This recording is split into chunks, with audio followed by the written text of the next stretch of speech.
see you guys for a second. Tap, tap, tap. Today's goal is engagement. Let's get as much engagement as humanly possible.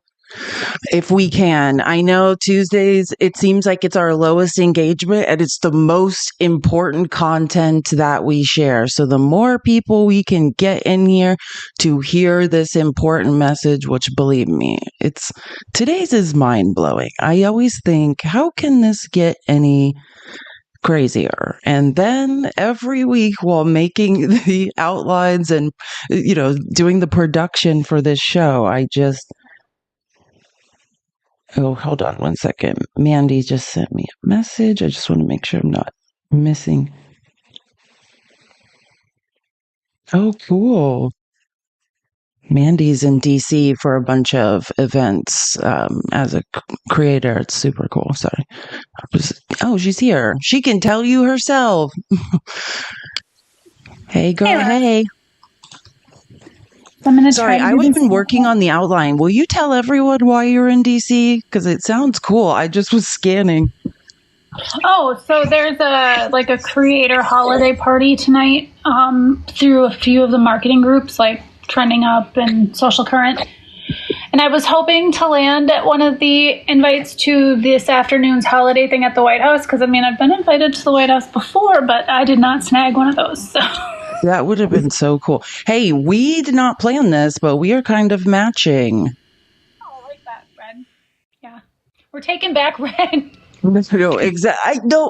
I swear to you, I have not worn red since the election because I just could not. And this is the first time. I have a beautiful red pea coat that I love that I'm just I'm going to wear it because I love it. But yeah. No, I love a red peacoat. Don't even tell. I love a peacoat, period. But a red peacoat is amazing. Yeah, you guys, I thought it's such a power color though. And making today's outline and, our group chat and stuff, I think I've cried about 3 times. And it is insane.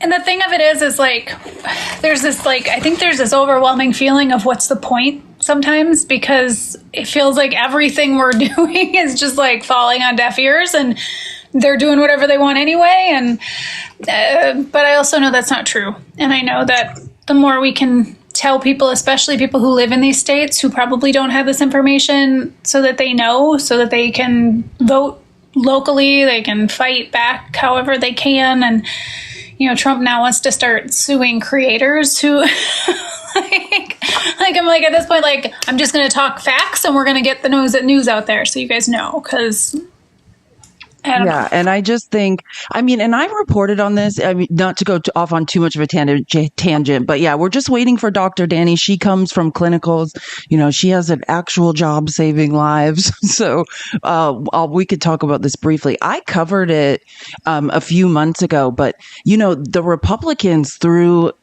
how they usually fund things through some billionaires, they actually have a fund.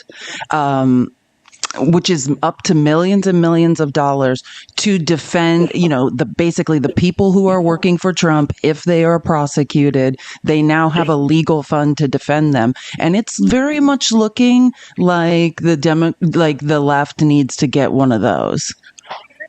Yeah, no, they have they have a list of people that they want retribution. They're coming. They want revenge. For sure. And it's smart. We should have legal protections because I think I was saying this yesterday. I think the reason we're seeing a lot of legacy media capitulate and obey in advance and fold is because they have something to lose. I don't really have anything to lose. So that's actually turns out to be good news for me. But, at the same time, it would be nice to know, if we're going to tell the truth and become targets in this fight, that somebody would defend us. There is a legal fund to protect us. No, I agree. And I think what's so frustrating is that, and that's the thing, that's why we like this app so much, is that those of us who take our credibility seriously are making good content and are getting that information to you because we can't trust the paid for media because they're they're going to do what's in their best interest, not necessarily what's true and what's necessary. And that's why people come to TikTok for this information. And it's really hard to watch some of that legacy media that you want to believe will do the right thing. Absolutely not. They won't, because it's not who pay, it's about getting their bills paid, and I get that, but still. That was a stab in the heart, the George Stephanopoulos thing, because I thought he was a real journalist. I didn't know he was worth $100 million. I guess that's what happens when you have a lot to lose. You decide it's not worth it to fight and tell the truth, and even when you could have won. The fact that they folded on it like that, they settled on it, like, yeah, that one hurt. Because I'm like, why are you settling? You're setting a precedent now. And all Trump needs is an inch. Like, you give him an inch, he'll go miles. Because he's going to see that as a win. And now he's going to try to go after anybody who he can. Which is silly. Absolutely. Sorry, I just is checking on Dani. We're just waiting for Dr. Dani to get here. We have a action-packed. We have so much information, and it's going to be very helpful. I think. And after this, I was thinking, like, maybe we can do a small group at some point, and I'll talk to Dani about it. Maybe on the weekends, we can do like a question and answer session, or more of like a small breakout session in my Discord where, it can be more intimate. We can turn on cameras and we can talk in smaller groups. Cause I think, especially today, you're going to see what I mean. There's going to be a lot of information that is going to be very overwhelming. It's okay to feel helpless. And like you don't know what to do. So I think the role of creating community in Discord is going to become more important, because I think that, this show is amazing and we're going to get out a lot of information. But then I think there needs to be some follow up and some smaller conversations. Hey, Dani. Hi, everyone. I think there's a bit of a TV in the background if you can mute it. 1 second. Cool, thank you. And then let me pull up the presentation. Have you looked through the pregnancy as a crime stuff? Like, oh, good Lord. It's terrifying. It's like I knew it, but then to see it is just itemized out for you. Yeah, welcome to our future.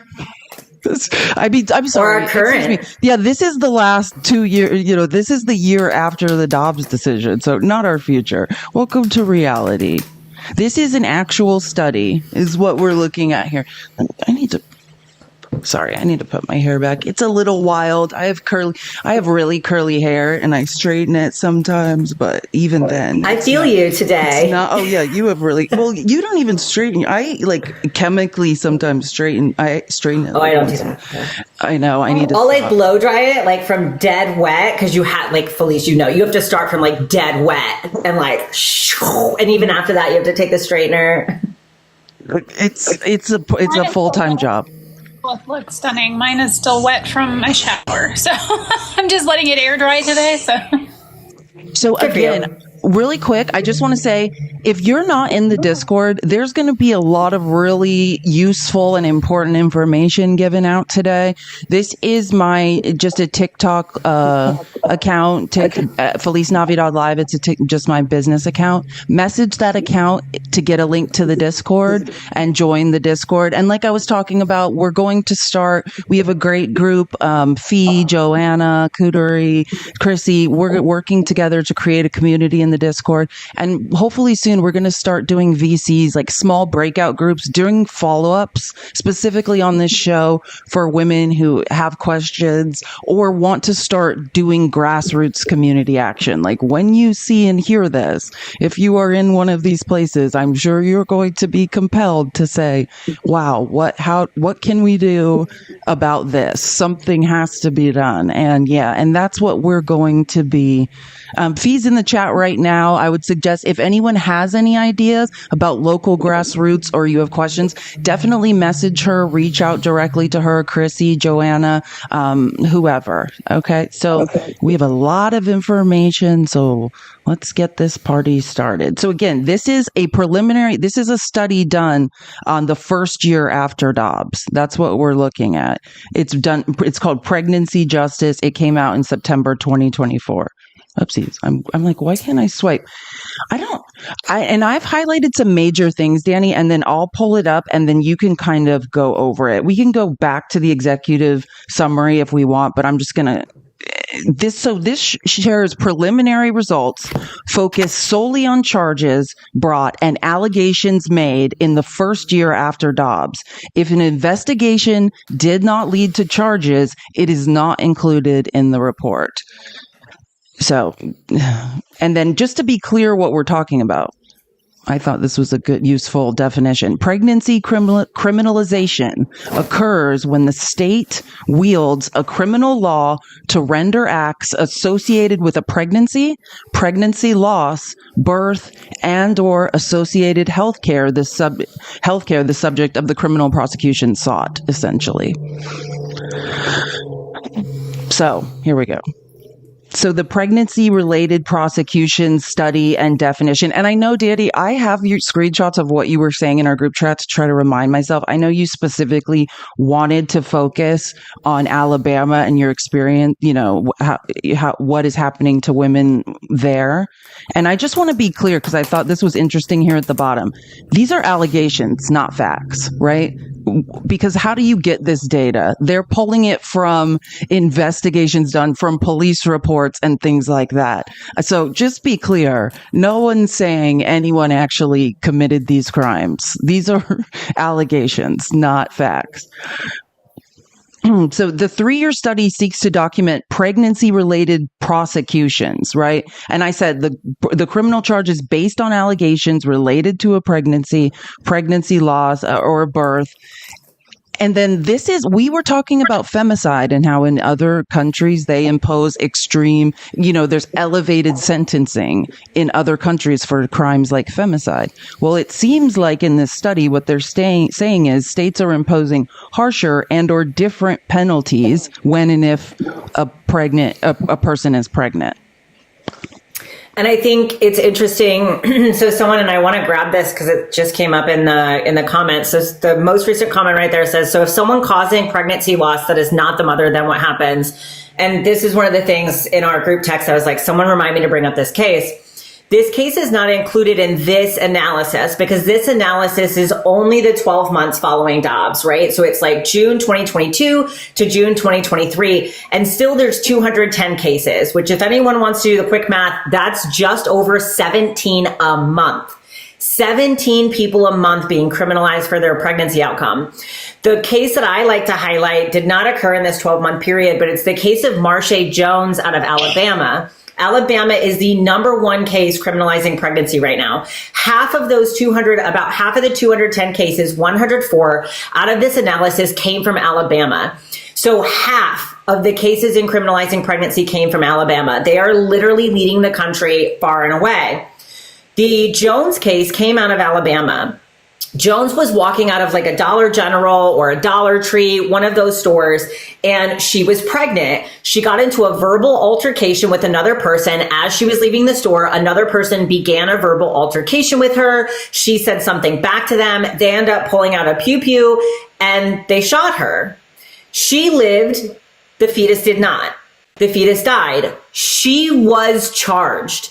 She was charged with the unaliving of that fetus, even though somebody else shot her. And the reason prosecutors in Alabama charged her, it didn't end up going to trial. The charges were dropped. But the point is, she was still charged with like manslaughter. And they said it was her fault because she put herself in the position for somebody to do that to her. So now I want everyone to consider that the number one cause of death in pregnancy, actually the top 3 leading causes of maternal mortality, which is death related to pregnancy in this country, are hemorrhage, sepsis, and hypertensive issues.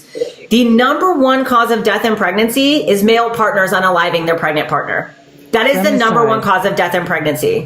Femicide. So can you imagine what's going to happen when we have these women being assaulted, when we have them being strangled, and they live, but the fetus dies? They could be charged with putting themselves in the situation, with staying in that relationship. It's your fault because you chose to stay knowing he was this way. And we see women get charged with child abuse for that all the time. They get charged with child endangerment for staying in these relationships, even though it's the man perpetuating the abuse. So what's going to happen to these people? It's a really great question. Sorry, I don't know why my keeps unmuting and muting. I thought it was, we've talked a lot about maternal mortality. Here, this is an interesting thing that's highlighted in this study. The states that have the highest number, I mean, I guess we shouldn't be surprised. You were just looking at that. You were just looking at at the map, and I'll go back to it. The states that have the highest number of documented prosecutions in this study also have some of the worst maternal and infant health outcomes, which, I mean, when you think about it, is that in any way surprising? Not at all, right? Because these are the southern states. One of the leading causes of maternal and infant mortality is lack of access to healthcare, prenatal healthcare, healthcare before you get pregnant to take care of any pre-existing conditions or stabilize them, prenatal care when you get pregnant, right? Having good prenatal care, having good pregnancy care, and then having good postpartum care. These are all the states that cut Medicaid funding. These are all the states that say, we're not going to let people be on Medicaid. You don't get Medicaid funding. The number one payer of maternal health care in the U.S. is Medicaid. So the more you cut Medicaid funding, the more you lose, you lose maternity wards in hospitals, the more they shut down, the more you lose doctors, the less you're getting health care for your people. Like, all of this stuff is interconnected. And then you charge people with the negative outcome of their pregnancy. Exactly. I mean, these are places. Think about how we've talked about and learned about maternal health deserts. We were talking last week about how in rural Texas now we're at over an hour's drive to get to an OBGYN. And when I'm going through this report, I'm horrified because they are charging people with not seeking prenatal care. That's a crime, but they're creating the maternal health deserts that make it absolutely impossible to get prenatal care. They're cutting the Medicaid expansion that makes it possible for people to be covered to get insurance. Kate, someone said Alabama here. It's scary. I mean, 104. It's mind-boggling. What in the AF is going on in Alabama? I know Oklahoma is another one, not far behind. Literally half the cases, just under half, are in Alabama. A third are in Oklahoma, and then you can see the distribution there. Here, let's see. And I think this statement in this report, I think this statement is really, really interesting. And if anyone's looking at the report, it's in a box that says maternal mortality, and it talks about how over 80% of pregnant.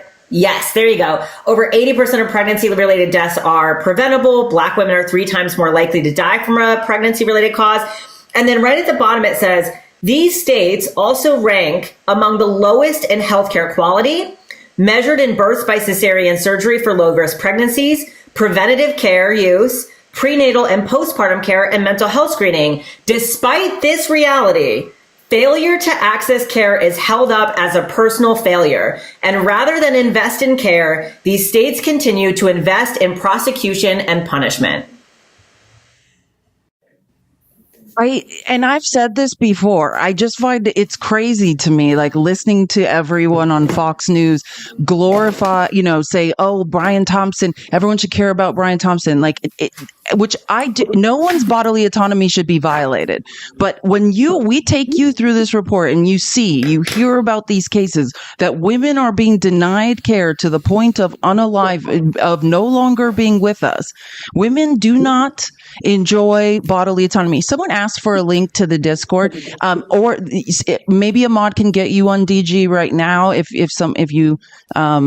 anyone can catch that. Or this is Felice Navidad Live. This is a regular account on TikTok. It's just look up Felice Navidad Live and message that account and say, get me a link to the Discord. This report is inside the broadcast link, and every outline we do and everything we go through is in there as well. Oh, what is the name of this report? Can someone go back so I don't have to?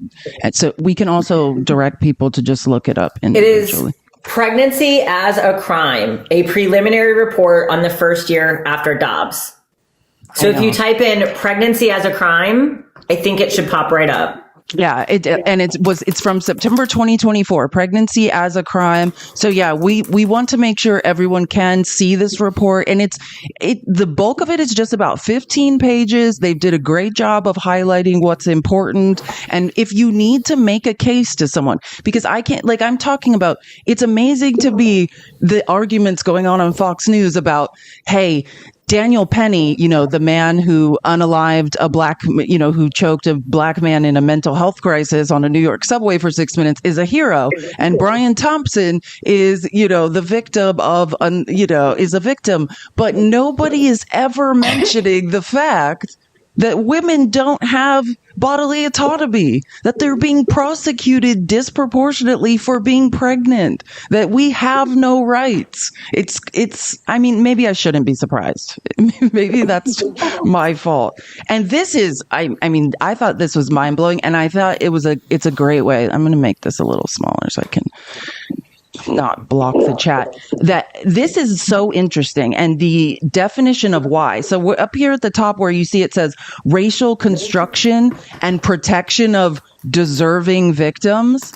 I never thought about that. Like, why in this graph when you're looking at who is essentially being prosecuted, right? And you think about, but then they're like, this is a better way to look at it. You have to look at racial construction and protection of what they call deserving victims. Now, what are pregnant women are typically pregnant with? White babies, right? And that's what they're pointing out here. One way of understanding racial disparities in the criminal legal system is through the lens of whom the system punishes, and punishes most harshly, typically black defendants. But another way of understanding racial disparity in the system, which is really interesting when you're thinking about women who are pregnant, right? Because the victim they see it as the baby inside them, right?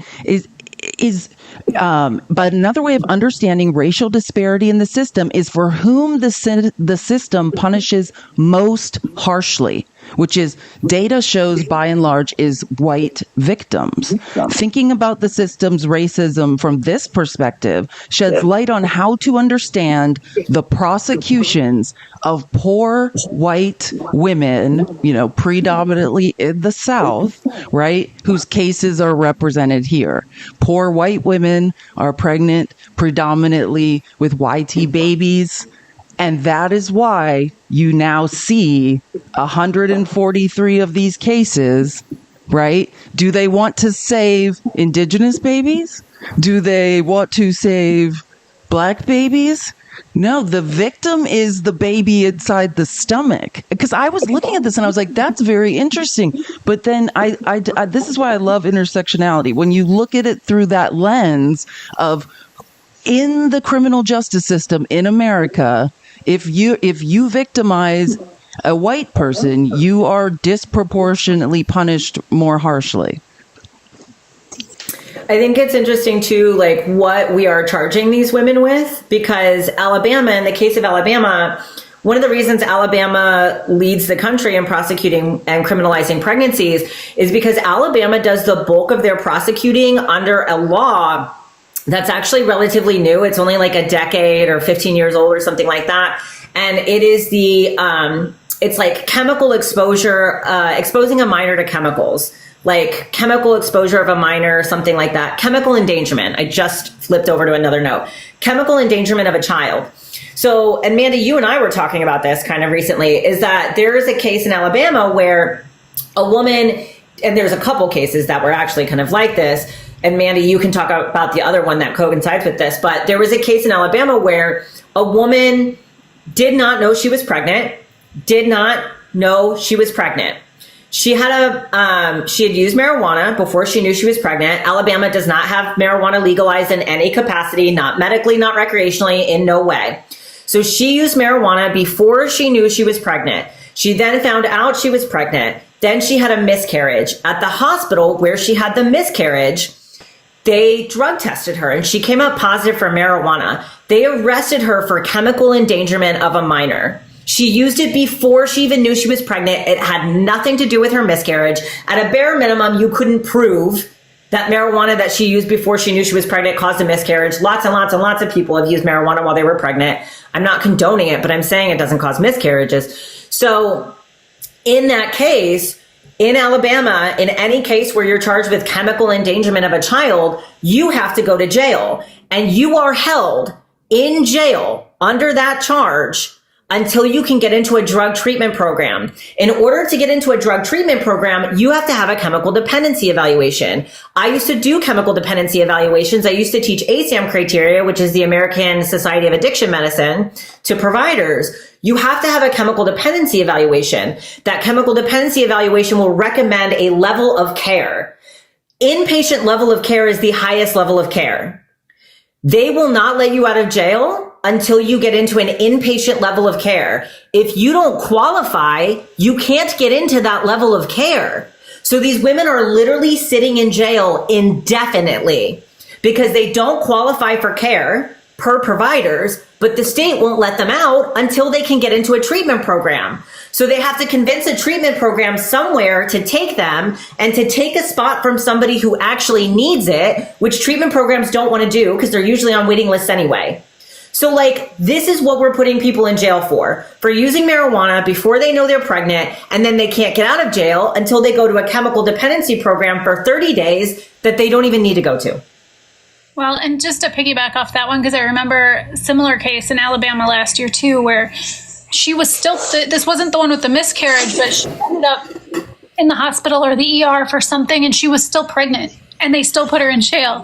And like the story talked about how she ended up sleeping on the floor, and she ended up getting infections because she was pregnant in jail. And it goes into detail about how many more people miscarry while in jail. Like, you're putting that fetus at even greater risk by putting them in jail. But she also didn't qualify because she had just used like pot, like one, like she did not have an addiction issue. And it was the same exact scenario where it was like, well, you're in jail until you can get this treatment. But the treatment program's like, hold up, we don't, it's like, what? No, like, they're fine. And so, you know, I remember that, but it was funny because yesterday, actually, my, you know, you're on this day video, which I didn't post because I want to do it. I'll probably revisit it and then do an update because I think it's important to update that information. But it was an Oklahoma story of a woman who was approved for medical marijuana use and had spoken to her OB, was going through a lot of had a lot of stuff happening, asked if she could possibly, you know, use some during the pregnancy to help with anxiety, things like that. Proceeded on with her pregnancy, had her baby. They did a tox screen on the baby and found that there was marijuana, and they arrested her and here was the kicker. The charge was that the fetus, the now born fetus, but at the time the unborn fetus, didn't also have a medical marijuana license approval. Wow. So because that unborn fetus didn't have a medical marijuana card, the new mom was arrested. And luckily, the Oklahoma Supreme Court ruled in, I think, June or July, 6, 7, 8 months later, that, in fact, obviously an unborn fetus does not have to have a medical marijuana card. But, you know, that didn't stop them from arresting and charging a bunch of people for that and trying to prosecute women that way, because they're not going to just prosecute you for pregnancy. They're going to find unique, creative ways to do it. Right. And most of these cases are not. Go ahead. Well, I have two things to say. Guys, please do gift the panel. Please do gift Mandy and Dani. I appreciate them so much for being here and being part of this with me. Like, it's such a pleasure. Also, because of the nature of what we talk about on this show, also on their profiles, you know, they're primarily focused on women's rights. There is a lot of, you know, it is hard to get views, to get engagement, to get people in here. And that's why I was telling the Discord or my Discord earlier, please, let's tap the screen like your lives depend upon it, like women's lives depend upon it. Share the live. If you don't have people to share it with, push the copy link button, gift. The more engagement we can get in this live. And I can tell you, my week of doing lives, this is the lowest of engagement. And yes, there are fewer people in here, but in my opinion, it's the most important content. It's what we need people to hear and see the absolute most, that I'm just like screaming inside for people to listen to. So yeah, just take it personally. Tapping is clapping, share the live, engage, gift the panel, do whatever you can to make sure, if we have to go to word of mouth and just start texting people and be like, hey, there's this live every week and you should come, it might come to that, because, it's hard for this live to be found. And I just want to be hopeful. Our engagement has improved. Last week was our best week. It is getting better. But yeah, I think we should just all kind of take it on a personal level. Tell 5 people about it through text. Call them and say, hey, we should all be watching this. We are live on Twitch, on X, on YouTube. My YouTube is A Girl Has No Name. And these lives post immediately after. So all of this information is available. If you want to share it with your children, with your daughters, with your sons, with friends, whoever, please do. Sorry, I know I'm on my soapbox giving a speech, but I just wanted to highlight here what it says at the bottom. It says, it is significant that in 86 cases, the police or prosecution alleged that the defendant took some form of THC during her pregnancy. And in 31 of those 86 cases, the only allegation supporting prosecution was THC use. This is what, what world are we living in here? You can't take anything in mind when you're pregnant. It's horribly uncomfortable. And keep in mind that we're also talking about, because people will get, like Alabama, for example, has not decriminalized marijuana at all. They don't have medical marijuana or recreational. And people will say like, well, then don't use it, blah, blah. We're also talking about people that like come to Florida and use it legally. We're talking about people that, remember, states around Alabama, states around South Carolina, Oklahoma, they might have legalized marijuana. So we're talking about people that do something totally legal in one state before they even realize they're pregnant. Then they come back to their home state, find out they're pregnant, and they're getting prosecuted for doing something that was totally legal. And we'll get to it, but it's also very interesting how they use like the family system and the healthcare system. Like Dani's a doctor, they're essentially weaponizing people that seek healthcare. As Dani said, the most dangerous time in a woman's life is when she's pregnant, right? And you're making it that if you go and seek healthcare, there's essentially, I want to say forcing. I think there's some healthcare officials that maybe are on board helping women get arrested, but I don't think the majority of people get into the healthcare industry to be deputized as like a sheriff who's policing pregnant women, who are just seeking help and being honest and saying, well, hey, I didn't know I was pregnant. I might have used the devil's lettuce, and then they're being, criminalized for it. I'm going to go back. I'm sorry I cut you off. Do you remember what you were saying before I burst in? No, not off the top of my head. It was probably something that I had just said about like marijuana being legal in other places, and the fact that like they're arresting these women for, and remember like, I think that's part of what it was. There we go. Sometimes you got to walk the ADHD brain back and it gets it. Mandy was saying that they're not prosecuting these people under the abortion laws. They're not. And they don't need to. That's the other thing. And we're going to talk about South Carolina, because they just introduced a bill last week that would allow for the death penalty for anybody that has an abortion. But it's not just an abortion. It's the negative outcome of your pregnancy. Miscarriage is now going to be criminalized because the way that the bill is worded, it criminalizes pregnancy loss, and you are guilty until you prove your innocence. So the way that it's worded is you have to prove essentially that you didn't do this. So if they don't need these abortion laws to criminalize pregnancy, they're already doing it at the rate of over 17 a month, and they don't need abortion laws to do it. Keep in mind, so far, the abortion bans in this country do not prosecute the pregnant person. They prosecute people that aid them. They prosecute people that give them rides or pay for it. But right now, the abortion laws say, the majority of them, and I think all of them off the top of my head, say that the pregnant woman cannot be prosecuted. The new South Carolina law specifically does not say that. It specifically says the pregnant person can be prosecuted. up to the point of the death penalty. What do you think is going to happen now that we have an abortion law that specifically says pregnant people can be prosecuted? They're already prosecuting pregnancy outcomes at 17 a month. And South Carolina is one of the top states that does it. And they don't need an abortion ban to do it. Now that they have one in writing, that's not going to be good.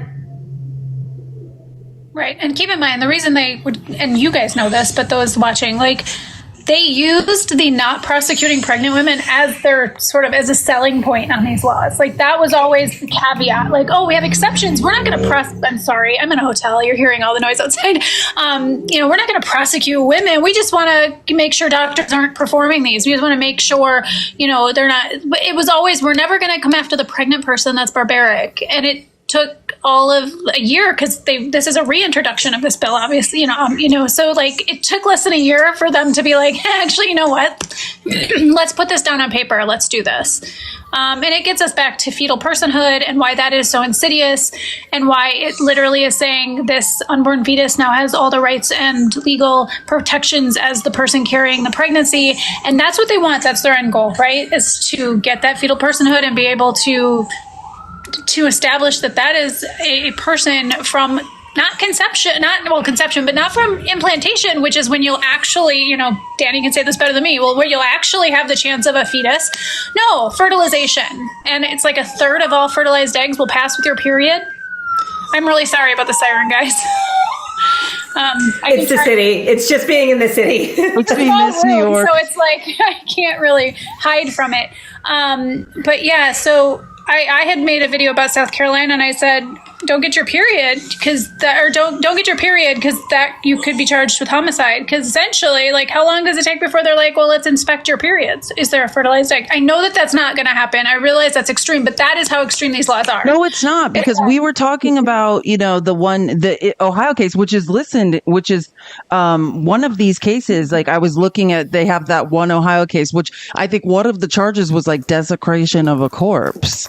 And, and that's just for having a miscarriage in a toilet. And they're like, well, what do you do? And they're like, you need to essentially have a receptacle, save the components of the miscarriage to prove that, to prove that you weren't. The fights that I had over that case with people, because I said straight up, there are no laws that regulate how you are supposed to self-manage a miscarriage. There are no laws that say how you're supposed to handle the products of a miscarriage. But everyone would get in my comments, well, there are, how you dispose of a corpse. I'm like, we're talking about a miscarriage. We're talking about a self-managed miscarriage. There are no laws for that. There are laws if you miscarriage in a hospital and there is debris and fetal remains. There are those laws in a hospital that the hospital is supposed to carry out. And yes, might cost you money and whatever, but not at home. And the big thing we're seeing with all of this is that because these hospitals don't want to care for people, because they are, they are at risk of being legally held responsible if they, give them a DNC or if they do something that the state decides is illegal, they send these people home more and more to self-manage their miscarriages. So now, like in Ohio, they're going, oh, well, okay, so now how can we punish you for that, for not handling it a certain way? Yeah, and in that I'm so sorry. No, I'm almost done. But I was like, in that case too, it was a nurse who turned this woman in.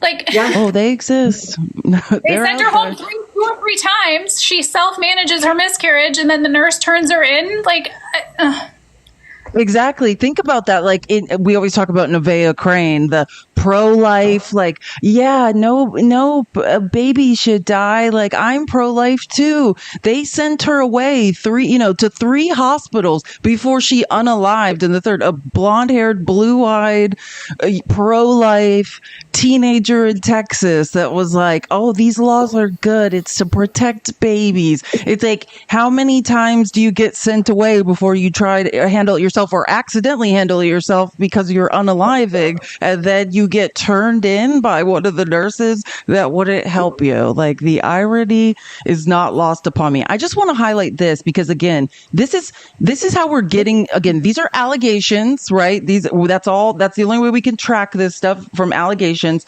It's from charging documents, and they must specify the actions a person allegedly took to violate the law, right? And I just want to show, right, what they're actually, where the distribution is. We were talking about this one. Which one did I want to highlight here? Oh yeah, lack of prenatal care. Now remember, these cases are concentrated in the conservative South, where we have a giant maternal health desert. Okay. We were highlighting last week how now in rural OBGYNs are fleeing Texas in droves, that in rural Texas, which is, the underserved Hispanic population, these people are more than an hour away. And I'm not talking about to deliver. I'm talking about to see an OBGYN, to go get an ultrasound. But because of what is created by these states, right? States' rights, brother. The states' rights to punish women. Now women will be charged with crimes because they can't get prenatal care. But also, and know this, think about it. If you didn't know you were pregnant, right? Let's say, and you had used marijuana, devil's lettuce, and then like, hey, if I go get prenatal care, right? If for some reason, like I do a blood sample and there are illicit substances of any, there's devil's lettuce in my system, that's a crime. Why would a woman who possibly could have any substance in her system go to get care if they know, well, that's a crime? This is a circular argument. There is no way for people to win. Hey, if you don't come in and get care, we're going to charge you with a crime. If you do come in and get care, we're going to charge you with a crime. Like, I'm sorry, I'm laughing so I don't cry. I already did my crying while I was making this out. So I'm doing pretty well. But I just want to point out, there is no way to win. And when you get down here, I mean, sure, so we talked about substance use, and that's what it seems like they're going to charge under, because it's like, oh, well, you can't do that to a baby. But think about what we're saying. How many are just THC that was in someone's system? We don't know why. We don't know when. And then it goes down and gets crazier and crazier. And failure to report birth or unaliving. What is that?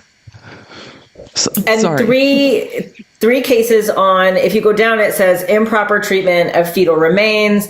There's cases, that's what kind of Mandy was talking about, the Brittany Watts case out of Ohio. And then someone in the comments had said, like, it's not enough to have a miscarriage. Now they want us to collect the event. Yes, they do, because Students for Life is one of the number one anti-abortion, anti-choice organizations in the country. Students for Life. They're connected to the Lozier Institute. They're connected to Susan B. Anthony for Life. Those are the major anti-abortion, anti-choice players in this country, right? Students for Life has reignited an old request that they're making. It's an actual legal, they're taking it to court. They brought this up probably almost 2 years ago in 2023, and then it died out, and now they're revamping it. The exact same thing happened with South Carolina's bill to impose the unalive penalty on people who have abortions or miscarriages. So Students for Life submitted this court document, and what they want you to do is collect your miscarriage. They want you to have to put a bucket into the toilet, and they want you to have to collect the products of your miscarriage and then bag them in a biohazard bag and return them to your doctor's office, because they're saying that in order to have a miscarriage in the toilet, you are contaminating our water systems, that you're making the water systems unsafe, and that it's an environmental risk. So they're saying that, of course, they don't give a shit about global warming, right? But I just got a thing that said our live is restricted, heads up. Oh no. Are they making, oh no. Sorry, I had to drop. Danielle just joined again. I had to drop, because I just, I don't even know what I just got another violation. We love it. I did too. I know. I think I got like 3 all at once. I don't know what just happened, but we're in trouble. I just So did I. I got like I've 2 or never 3. got that many violations in my life. Like I never that was crazy. And I don't even know what we're saying that's wrong. Right, no, It's The crazy. truth. Yeah, Yeah. exactly. Like what am I saying that's wrong? Can you, and Someone said it's, I was going to ask you on ahead. that. They're also, isn't one of their angles also birth control and AB pills No. being in the water supply? Daniel, I think you need to join Yes, from a yeah. backup. Because it's saying I don't have one. it's there. Okay. Well, let me think because it's basically saying if I don't remove you, they're going to shut the live down. You can use my backup. Or Mandy, do you have a backup? Let me. I I'd have to figure out the password. You can sign in. I know, that's my issue. I might have one that's like really old, y'all. You have mine. Someone said restart, and that might not be a bad let's idea. just do Restart that. just to be Let's safe. do that. We'll do that.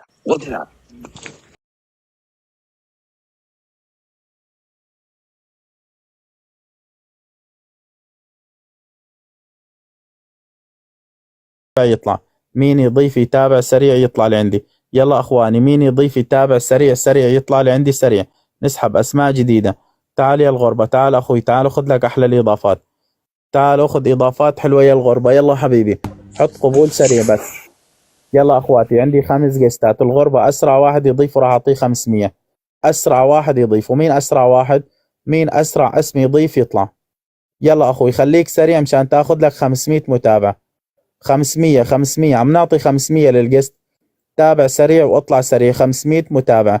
يلا حبايبي، 500 متابع. 500 اخوي، 500 بالشكل السريع. تابع سريع وتصعد سريع. يلا اخواتي، اسرع من هيك. الغربة 500 متابع راح اعطي. ليش؟ لانه متفاعل. ومين بده 500 كمان؟ تعال نروح ناخذ اسم جديد. 500 كمان. اسماء، تعالي خذي لك 500. اللي اسمك اسماء، اطلع استفيدي، خذي لك 500 يا اسماء. يلا حبايبي، ضيف اللي قبلك اعطيك 500 متابع. 500 متابع. مين بده 500؟ مين بده 500؟ مين بده 500؟ جميلة تعالي خذي 500. بدي الناس السريعين بإضافة الجستات. بدي ناس سريعين بإضافة الجستات. يلا أخواتي، أسرع فأسرع. تابع سريع واطلع. مين سريع بإضافة الجستات يطلع. مين أسرع واحد يتابع الجستات راح أصعده. مين أسرع واحد؟ أسرع واحد. غربة، مبروكين عليك حبيبي. يلا أخوتي، مصطفى حبيب قلبي يا مصطفى خليل، تعال يا أخوي، تعال لعندي. تعال اطلع استفيد يا قلبي. يلا أخواتي، أسرع فأسرع. تابع سريع واطلع. مصطفى خليل القلب، كفو منك يا حبيب قلبي. يلا أخواني، أسرع فأسرع. اضرب لك قلبين صولجانين، خليني أعطيك إضافات حلوة. أسرع فأسرع. 7 قستات. تابع 7 سريع واطلع لعندي سريع وأخذ إضافاتك سريع. يلا حبايبي، زيد سريع تصعد سريع. مين يتابع يطلع. مين يتابع سريع يصعد سريع.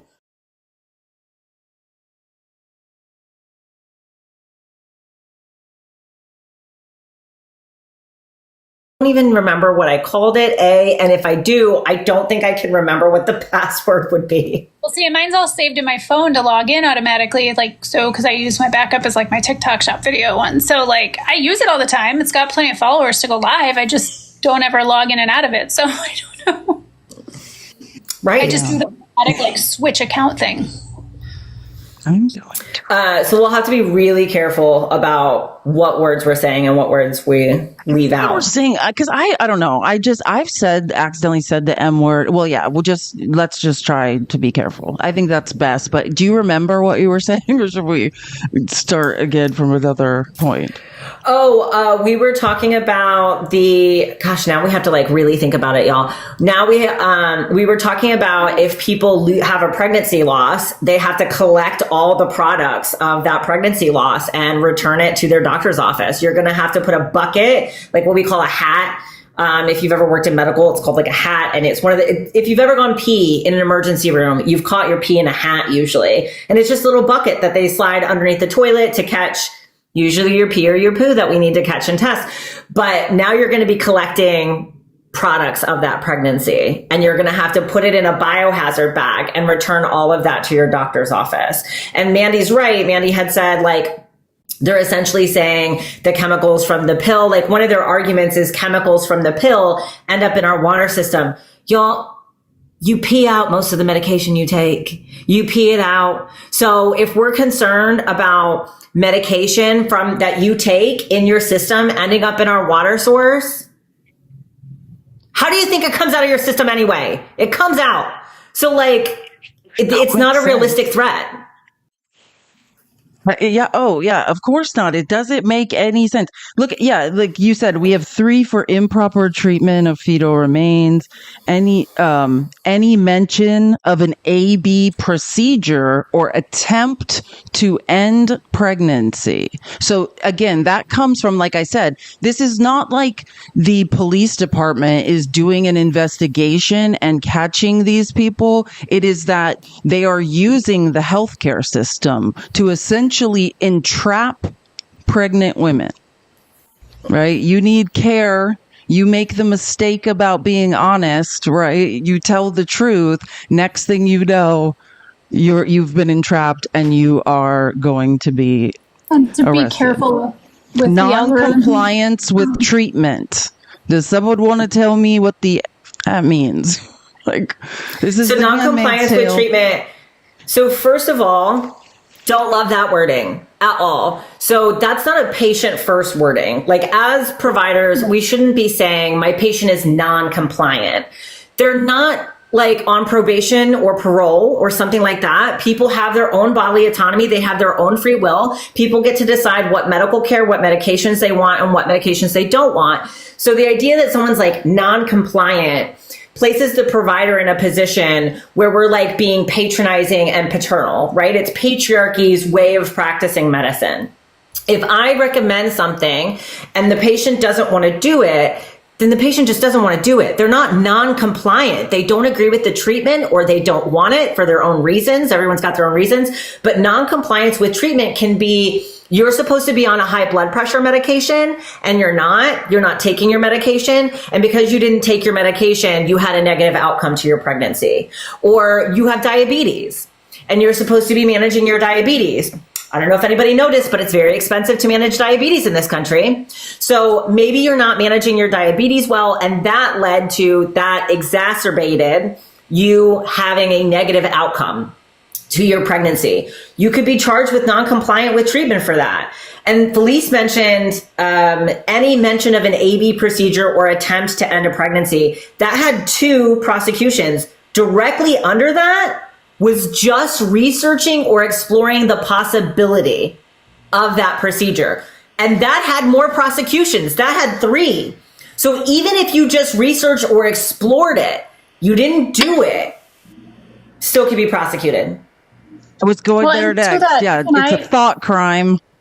Can I, Dani, and I've said this in lives before, but you're a medical professional, so I think coming from you, it obviously means a lot more.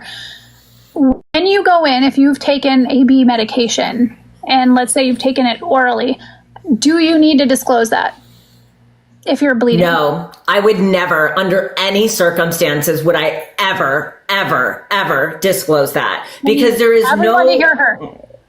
Everyone listening. Caveat, maybe. Yeah. Maybe a caveat here. You can take it 2 ways. You can take it, I gotta be careful about what I say. I know, you can take it orally. You can take it what we call trans V, right? So like up the V. The same place that you put a tampon. I wouldn't necessarily recommend doing that because if they do a pelvic exam, they can see remnants of the pills breaking down. But if you take it orally, there is clinically no way to tell if you took those and whether or not this is a spontaneous miscarriage or whether it is one that was caused by you. So I would never, under any circumstances, ever mention that you researched it, that you didn't want this pregnancy. If you have to go into the hospital, whether or not you took AB medication or not, you wanted this pregnancy. You wanted this pregnancy. You are devastated. Joanna, hey. Yeah.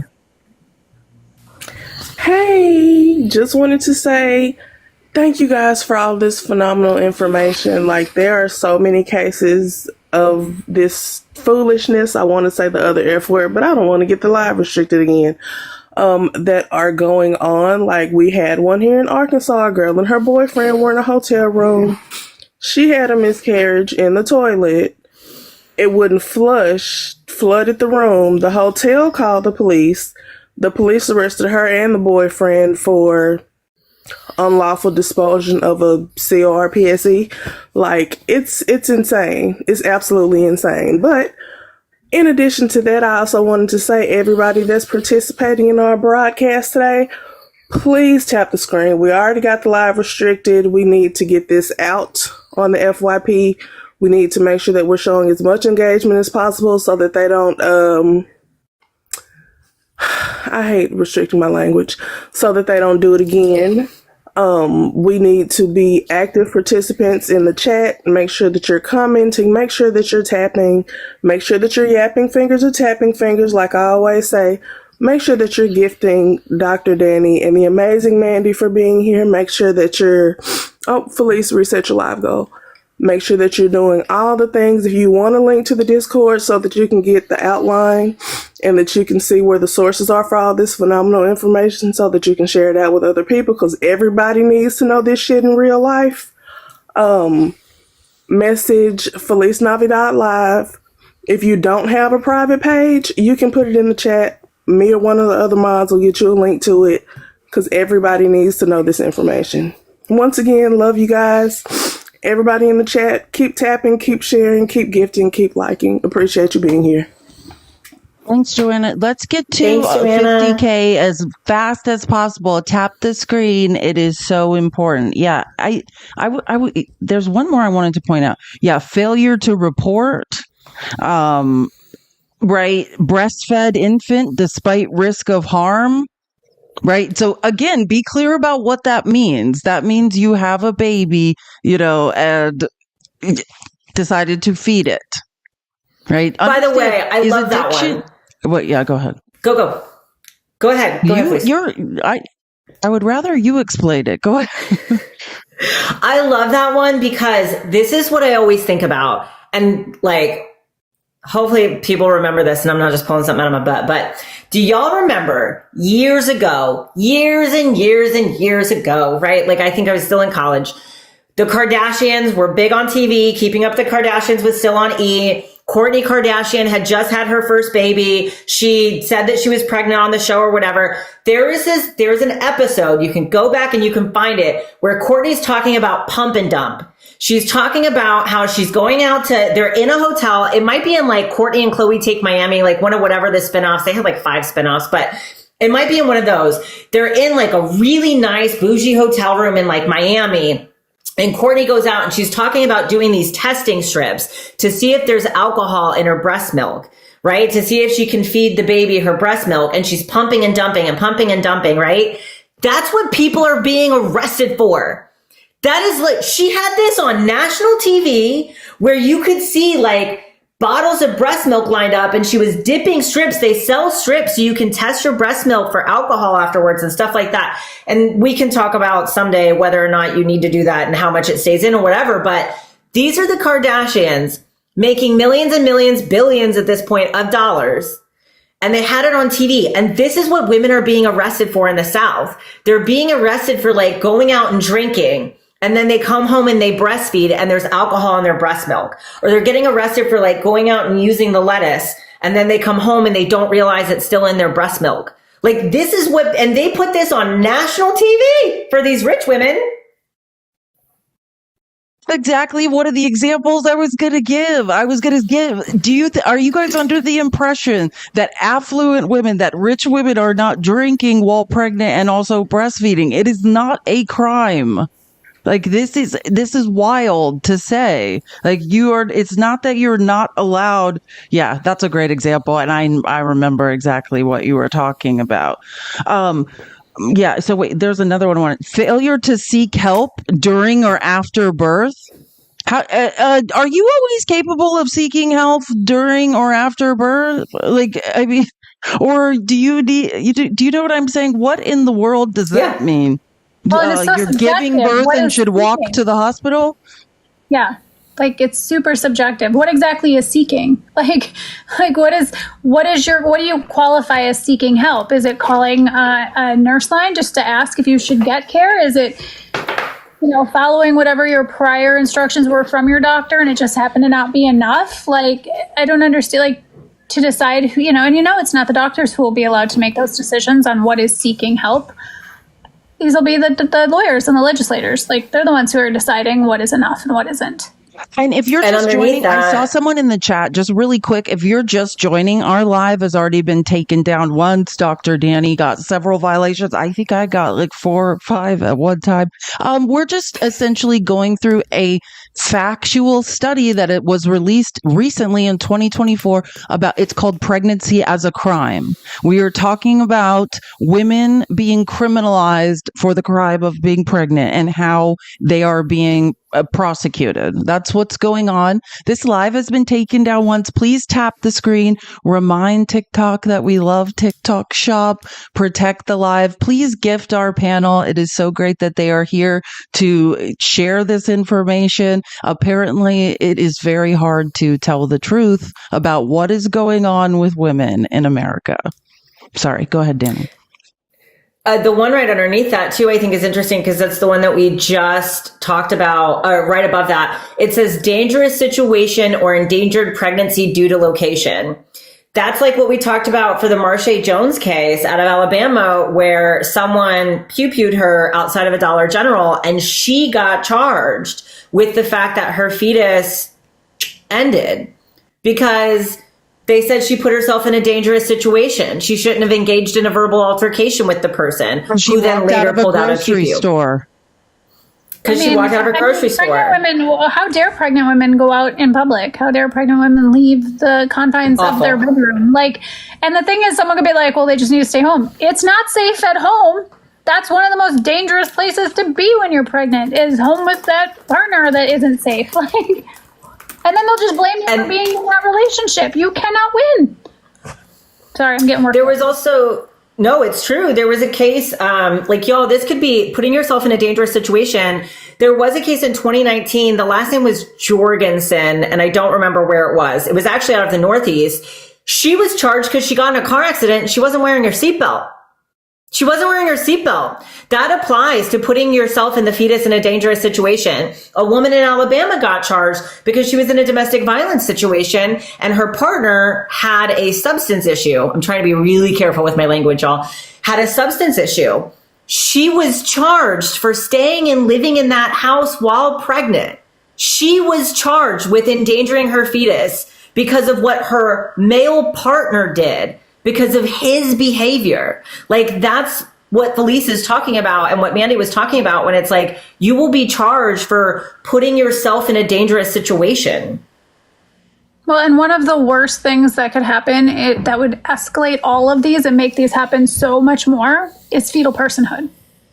Because 100%. the minute you decide that fetus has all the rights and protections as you, me, Felice, suddenly not wearing a seatbelt, which, let's not joke, seatbelts aren't even designed for women, let alone pregnant women. Not wearing a seatbelt suddenly becomes punishable for anybody pregnant. Not, because that fetus, you have to protect that fetus at the same level you're protecting yourself at all costs, no matter what. And if something happens, doesn't matter if that seatbelt. I mean, the seatbelt literally is not designed for women's bodies. It's like, let alone pregnant bodies. Let alone a pregnant body. I was thinking about when you mentioned that, I was like, I was pregnant with my twins and it took everything to put a seatbelt on. And even then it wasn't comfortable and probably not particularly safe in the event of an accident. But I'd still be the one in trouble. Reference to prior illicit substance use other than use during pregnancy.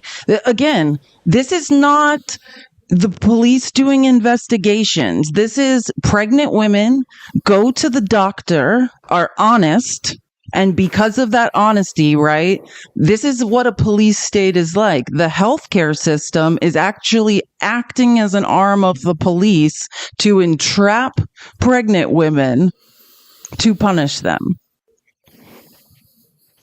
Yeah. And like Mandy had said, like, you have to, in the law, Mandy said you have to treat that fetal life on the exact same level as you do the pregnant person's life. When we're talking about laws that include fetal personhood, which is what the South Carolina law is, that matters not just in your prosecution, but as we're going to talk about later, that also matters medically. If you have fetal personhood and you have to treat these two lives as equal, doctors cannot act to save you unless it's a life for a life circumstance.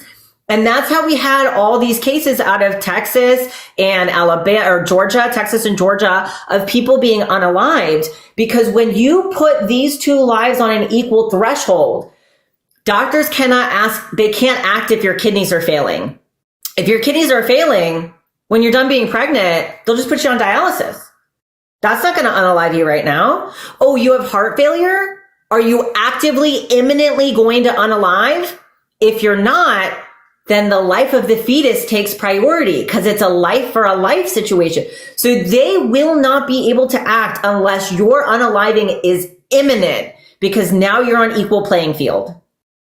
It's wild. And again, if you're just joining, this is what we're talking about. And in 15 of these cases where pregnancy has been criminalized, prosecutors or police argued that pregnant people's failure to obtain prenatal care. Now, remember, I think it's worth it just to go back to the map really quick to refresh everyone's memory, as if we haven't been sickened enough. This is the map of where and again, these are not crimes. These are allegations made, right? These are allegations made at the time of this report because the only way for us to track this data and how this study is done is by looking at police reports. So again, these women are not criminals. These are allegations that have been made. But now remember, think about what we just learned. 15 cases of failure to seek prenatal care. Where's the majority of this happening? It is happening in maternal health deserts. The South is one giant maternal health desert.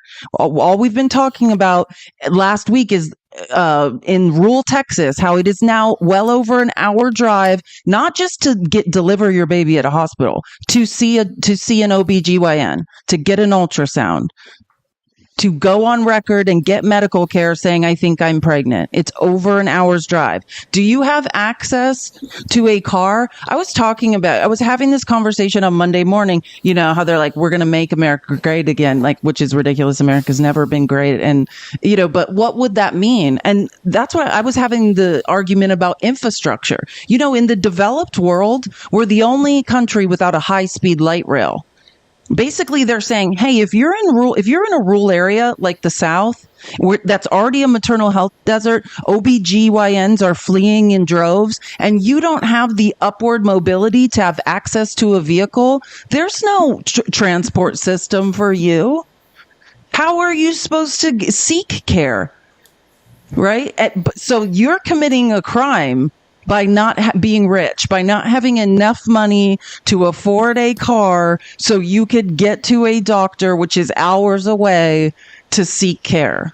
I mean, it's the same thought behind just move.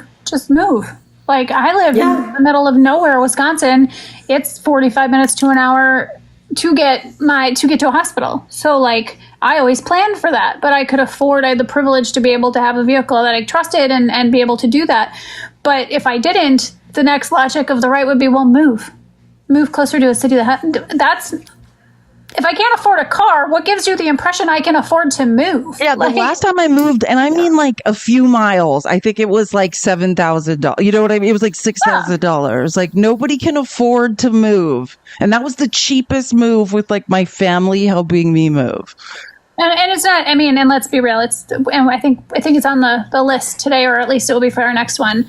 They're going to try to stop you from doing that anyway, or they're going to try to stop you from going and getting that care and not being, and they're going to try to be able to prosecute you anyway. So the whole, states' rights bullshit, they was never going to end at that. It doesn't end at the border. We were watching them try to stop you from crossing that border.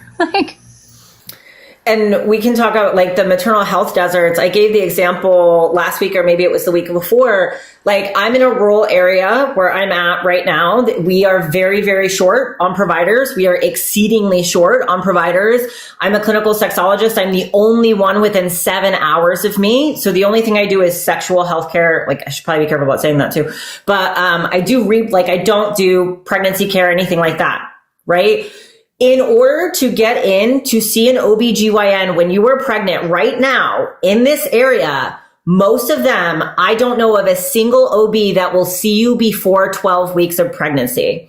And the reason is because we've had a ton of providers flee the area because nobody wants to operate in a state with these laws, right? And I live in the South. So a lot of providers have exited and left the area. Of the ones that did stay in the state of Florida, a lot of them went to the big city areas for big city hospitals where they had more resources to care for patients that have extreme complications. And they have more resources in the legal department in those hospitals to support them when they do give those patients care. So you could live an hour, 2 hours away from your nearest OBGYN. And also, most OBGYNs down here aren't seeing patients until the end of their first trimester. Why? Well, because the risk of a spontaneous M word is a lot less after the first trimester. So then it's not a liability. They don't have to prove that they didn't perform an AB. They don't have the liability to the state for that spontaneous ending of that pregnancy.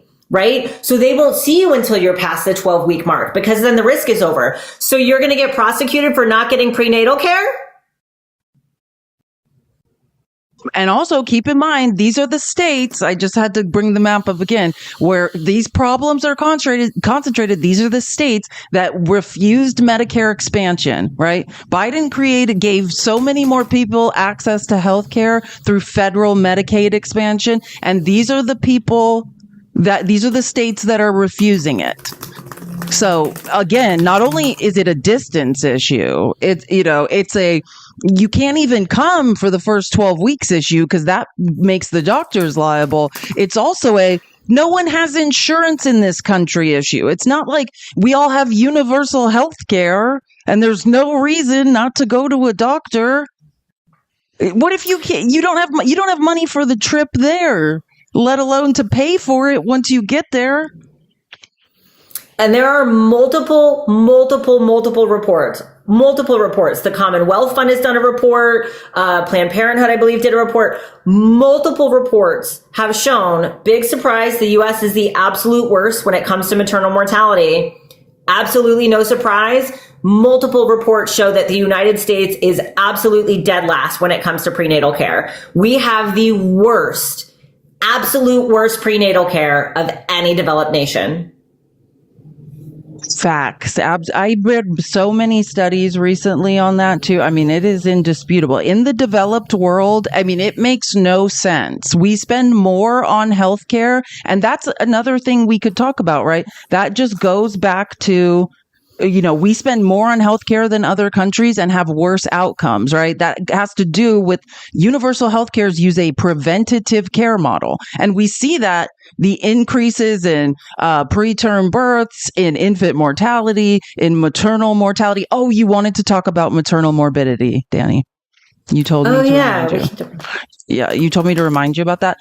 We see that because in preventative care models, you can go to the doctor, you can get early screenings, you can find out what's wrong with you. There's not cost, a barrier to entry, right? But in America, there is. We have an emergent healthcare model, which is show up in the emergency room when you're unaliving and it's at its most expensive point.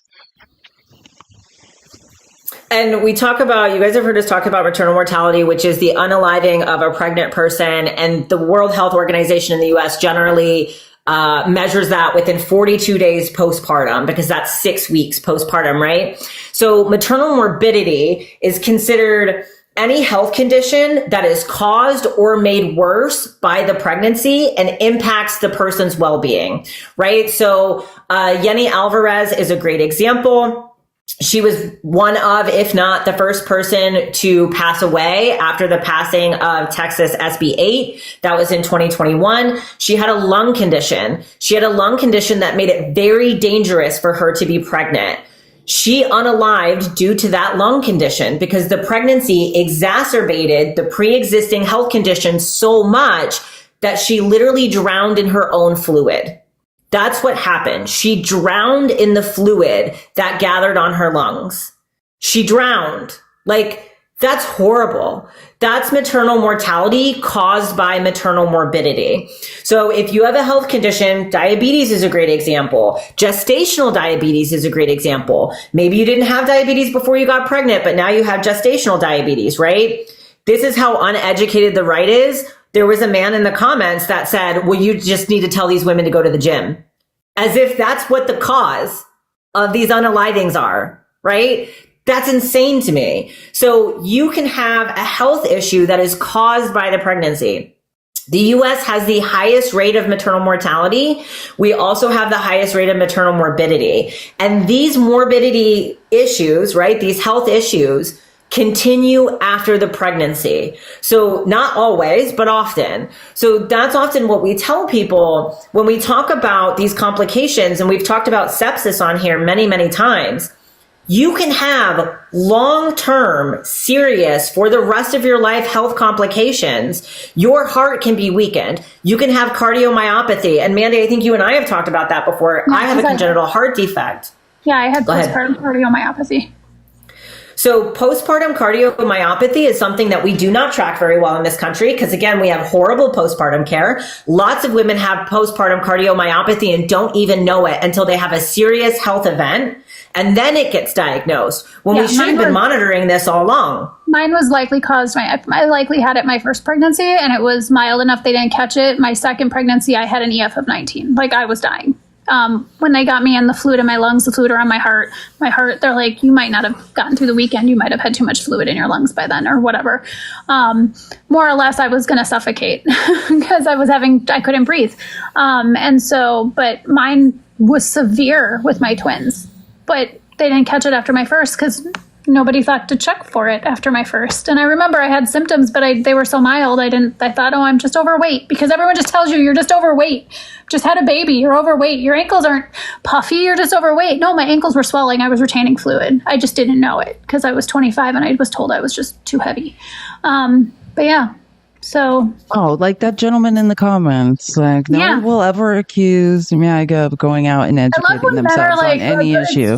Lose weight as though if not every single woman who's ever gone into a doctor's office, minus people who, maybe haven't had a weight issue, but like majority of women who have ever been into a doctor's office have been told that their issues really are around their weight. Just lose weight. Just exercise more. Yeah, so we don't hear that all the time and get like gaslit into believing it's our own problem. So we hear about maternal mortality, right? Like we hear about that all the time, but there's this whole other side of the coin. And there's about, give or take, every single year, about 700 people unalive due to pregnancy in this country, right? That's a lot. That's an insane amount, considering that the next country closest to us has a maternal mortality rate 1/3 of ours, 1/3.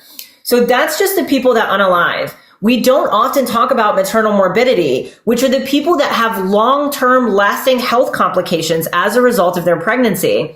We have the highest rate of maternal morbidity as well. So it's one of those things where it's like, even if you make it out alive, you may not make it out unscathed, because our maternal morbidity rates are exponentially higher than our mortality rates. So just because you make it out alive doesn't mean that you're not going to make it out pretty wounded.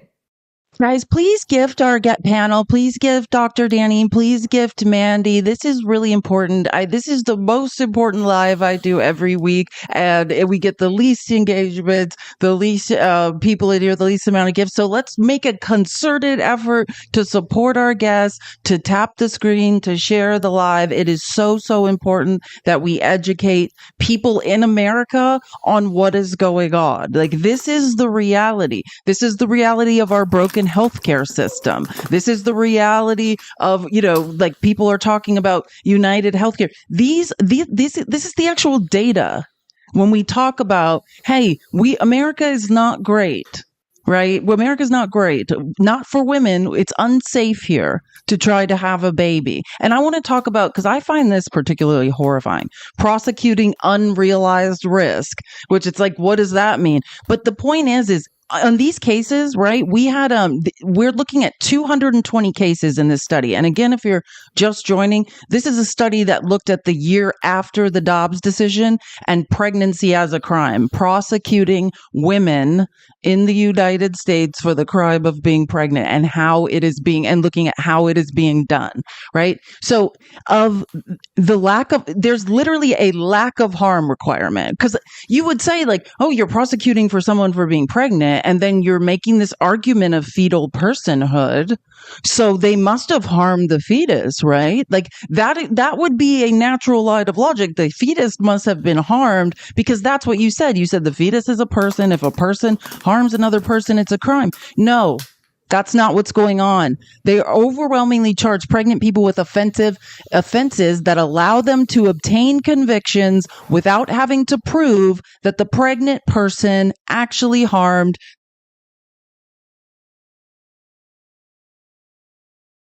prove that the pregnant person actually harmed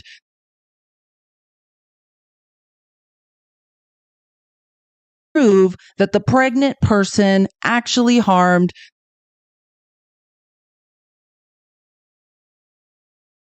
prove that the pregnant person actually harmed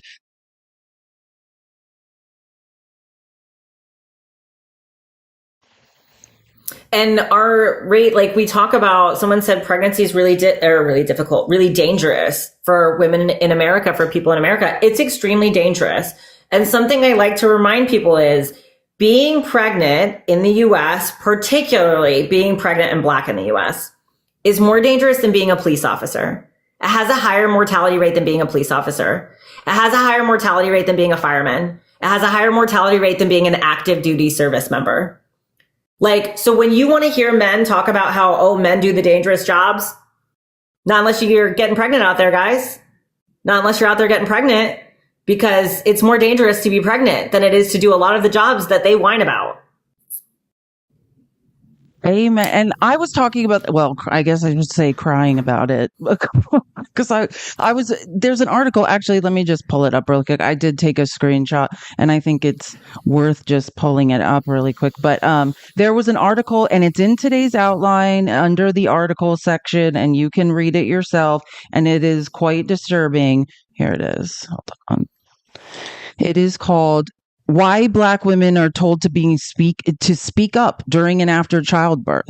And I mean, this is one of the most heart-wrenching articles ever. I mean, we have to now write articles and publish them in the, in major publications to tell Black women, hey, just so you know, you're 3 times more likely to die in childbirth. For Indigenous women, it's even higher. And hey, if you don't speak up, if you don't scream as loud as you can and demand that someone examines you, you're going to unalive.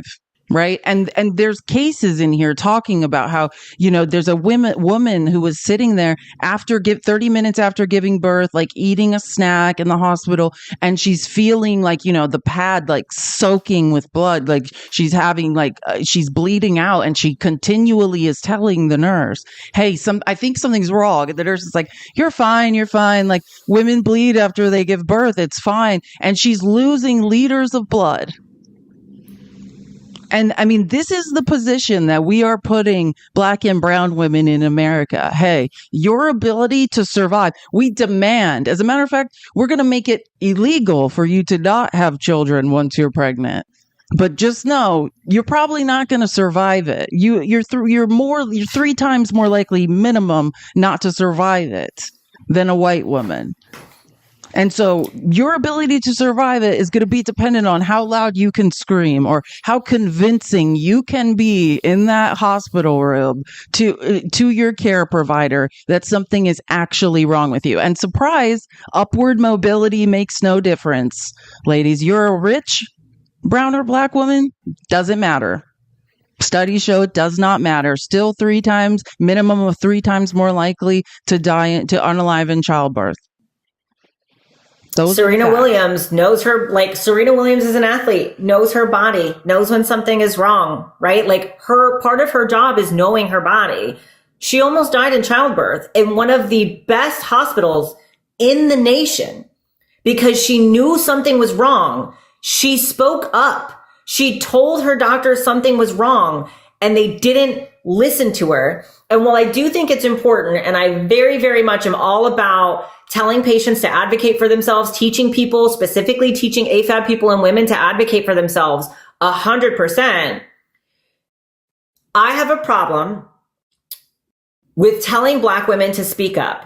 Because the problem isn't that Black women don't speak up. The problem is that they are speaking into a void because we have a system that is not organized to listen to or respect Black women. It doesn't matter how loud you talk. It doesn't matter how much you talk. You can talk their ear off. But if you are speaking into a system that is not organized around hearing or respecting your words, you will talk into a void. And to piggyback off that, and also that article I was showing you, it is written. It's interviewing Black care providers and talking about how they talk to Black women. Hey, if it's life or death, you're going to have to do whatever it takes. And literally, and I quote, because no one is coming to save you. You would think if you're in a hospital, that's the safest place you could be. If something goes wrong, that's why they're there. They're going to detect it. They're going to save you. And that's the sad message is, hey, nobody is coming to save you. Save yourself. And the reason, and I thought this part of the article was really interesting and telling. And I think again, never mind. I'm not going to go on to a tangent, but yeah.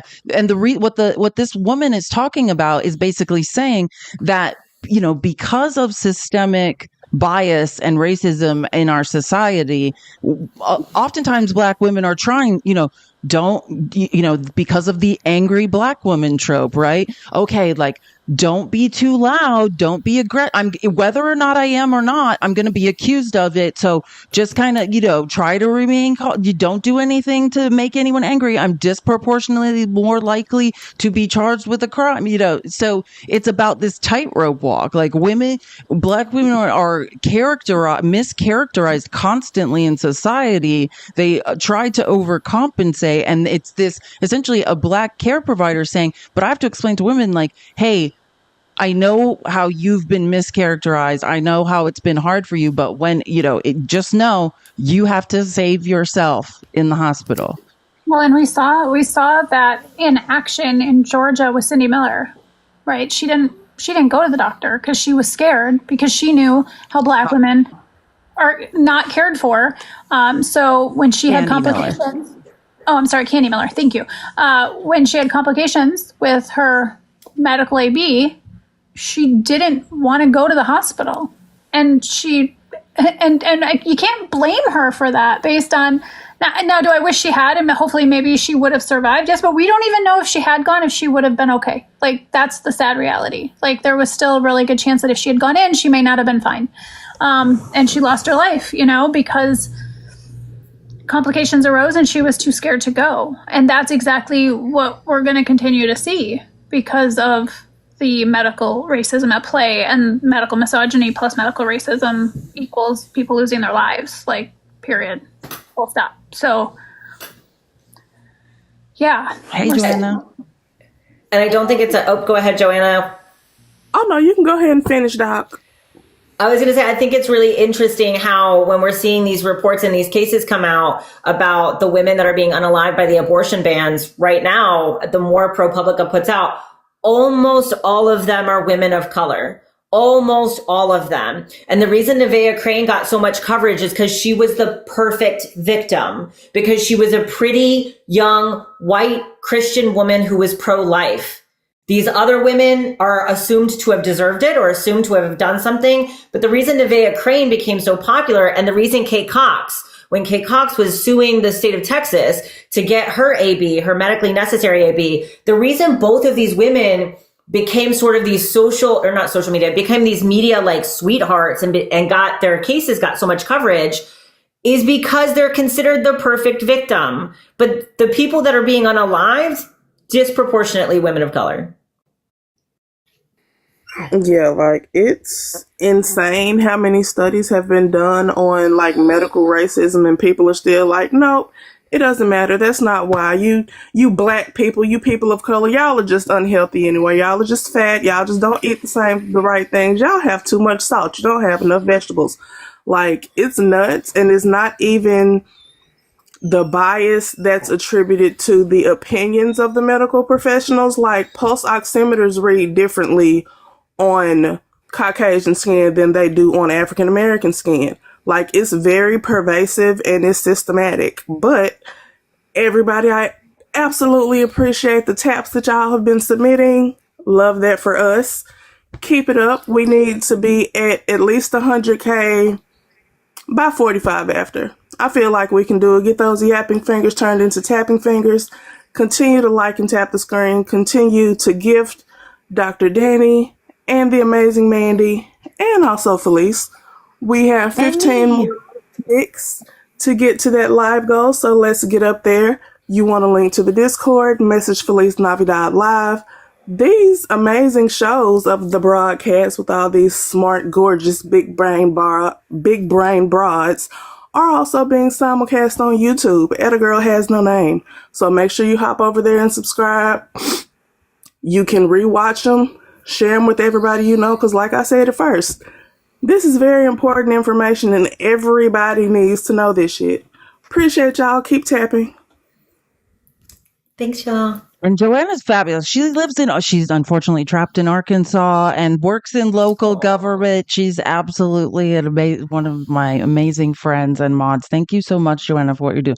I just wanted to point this out because this is what I was talking about. And Dani, maybe you can speak to your experience with this. But again, these are not police going out and doing investigations and catching people, how would they catch people doing these things? This is women seeking oftentimes life-saving or necessary healthcare. We showed you one of the crimes is if you do not seek prenatal care. That is in fact a crime. So to avoid being a criminal, you then go and seek your care, and healthcare providers are being co-opted, right, as law enforcement. I don't think healthcare providers go into healthcare saying, oh, I can't wait to be part of the police department and criminalize women who are pregnant. Yeah, and that's something that's really, really concerning to me, by the way, that the majority of these cases, now, I don't know, to be fair, out of this study specifically, but in the majority of cases where pregnancy is being prosecuted, it is a healthcare provider, usually a nurse, that is making that phone call, often from the ER. So number one, we kind of have a lack of knowledge and training specifically around pregnancy and reproductive healthcare, right? But another huge issue, I'm trying to think of how to say this without getting our live in trouble. The problem, I don't know how to say it. The problem with misogynists is not just that they are misogynists. It's that they are also nurses and doctors and healthcare providers. Internalized misogyny when it comes for women. Yeah. It's like, right. That's the thing. It's not that we're saying, and men get very confused. Could be a learning opportunity. People, like, when you hear the word misogyny, men think, oh, that's what they call me. It's all men. No, it's not. It's a systemic problem, right? Western civilization is built on misogyny, and the other side of that coin is white supremacy. That's not unique to men. It is ingrained in us, right? I was raised by a half black, half indigenous Mexican man who instilled misogyny in me. I would go to school and repeat misogynist things, not understanding even where it was coming from or why I believed that way, but because I was growing up with it ingrained inside of me, right? And that is the truth. Like, we talk about the patriarchy and how, often, that's it. People wonder, like, why would white women vote against their own best interest? Well, that's what they're doing. The patriarchy is white, straight, Protestant men, right? And that's the seat of power in Western civilization, and white women are 1 degree removed. And in order for propping them up, they've in return been given power and protection. Like, that's the reality of it. And a lot of times so that's the other thing is I'm a big proponent of, like, anytime if you go into the ER, if you go into the urgent care and they're like, okay, we're going to run some tests. What tests? Tell me about the tests that you're going to be running. What tests are you going to be running? You should be consenting to a pregnancy test. You should be consenting to a drug test. But often what's happening is, especially with people that are lower income, people that are in poverty, people that don't have good healthcare literacy, right? They don't know how to advocate for themselves. They don't know what's going on. You go to the ER and the doctor says, well, we're going to run some tests. And then a nurse comes in and they start taking blood. They ask you to pee in this cup. They do this, they do this. And you're like, well, I'm just giving my bodily fluids, right? And then they come back in and they'll say, well, your blood test showed this, or your urine showed proteins, or you have a bladder infection or something, right? I want to know what tests you're doing. Every single one. Because I might consent to a UTI screen, but I might not consent to a pregnancy test. I might consent to a UTI screen, but I might not consent to a drug test. And I want you to note that in my file, that I am consenting to this, but not to this, because they drug test these women without telling them. And then that's how we get these cases that come up where it's like, well, you used marijuana or you used the devil's lettuce before you knew you were pregnant. And now you know, right? And you may not have consented to that drug test. Or what if your doctor gave you a medication that you are allowed to take, but it's going to come up on a screen and this provider and this ER doesn't know that you're allowed to take that medication, doesn't know that your doctor has weighed that risk for you. And so now you've popped positive for like a benzo, which we use for anxiety or something like that. Well, now they're going to call Family Health Service. They're going to make a CPS report on you because your urine just came up positive. You're already in the system. Now you have to prove your innocence. Now you have to go back and do all of this stuff when you might have already been charged for this, right? So it's not just the fact that we're having nurses who are Republicans turn people in. It's the fact that we have people doing screenings and things like that, and they're not necessarily telling people. That's a great point. It's like you got it. I always used to say when I 4 years ago, I almost died in the hospital. It was like I got this crash course on how to fight insurance companies, how to advocate for yourself in the hospital. And it's like you are the CEO of your health. Like you are in charge of it.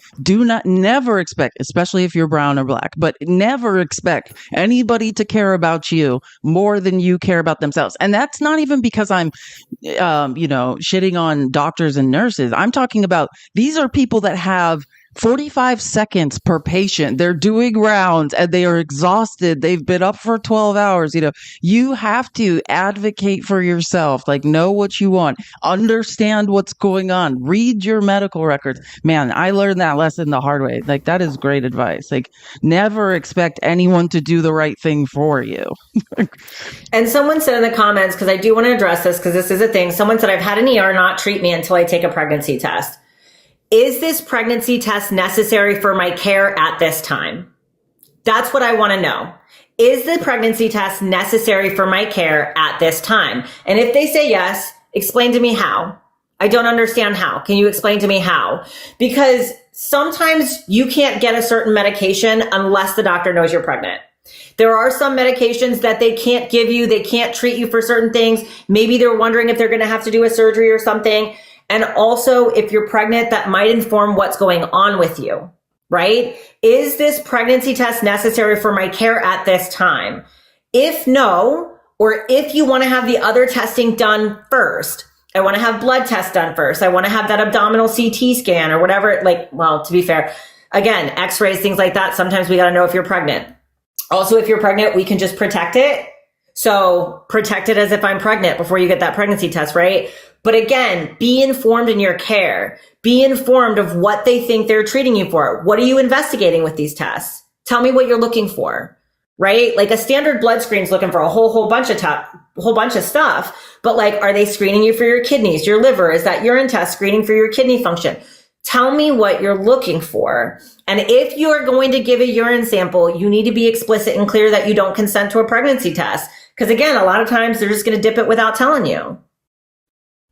Facts. And this is the numbers of these cases, which ones the information was obtained in a medical setting, right? Versus, and then the other place the information is being obtained is the family policing system, which I like that word because I never knew what do you call that? Because it's called different things in different states, but it's an interesting way of putting it, right? What they call, This is not law enforcement at all, but it leads to being charged in the justice system with crimes. I just wanted to read a couple. Go ahead. Before we move away from what Dani just said, I also want to mention, like, advocating for yourself. Somebody who had 15 years in the medical billing industry, advocating for yourself with those tests goes beyond just pregnancy, because sometimes those tests won't be covered. Sometimes those tests won't be necessary, or you'll find out after the fact that they don't cover it completely, and then you're on the hook for those. So if you're not aware what you're getting, you want to make sure that you're consenting to things that you're going to be like, okay, is this going to be covered? Because I had a drug screen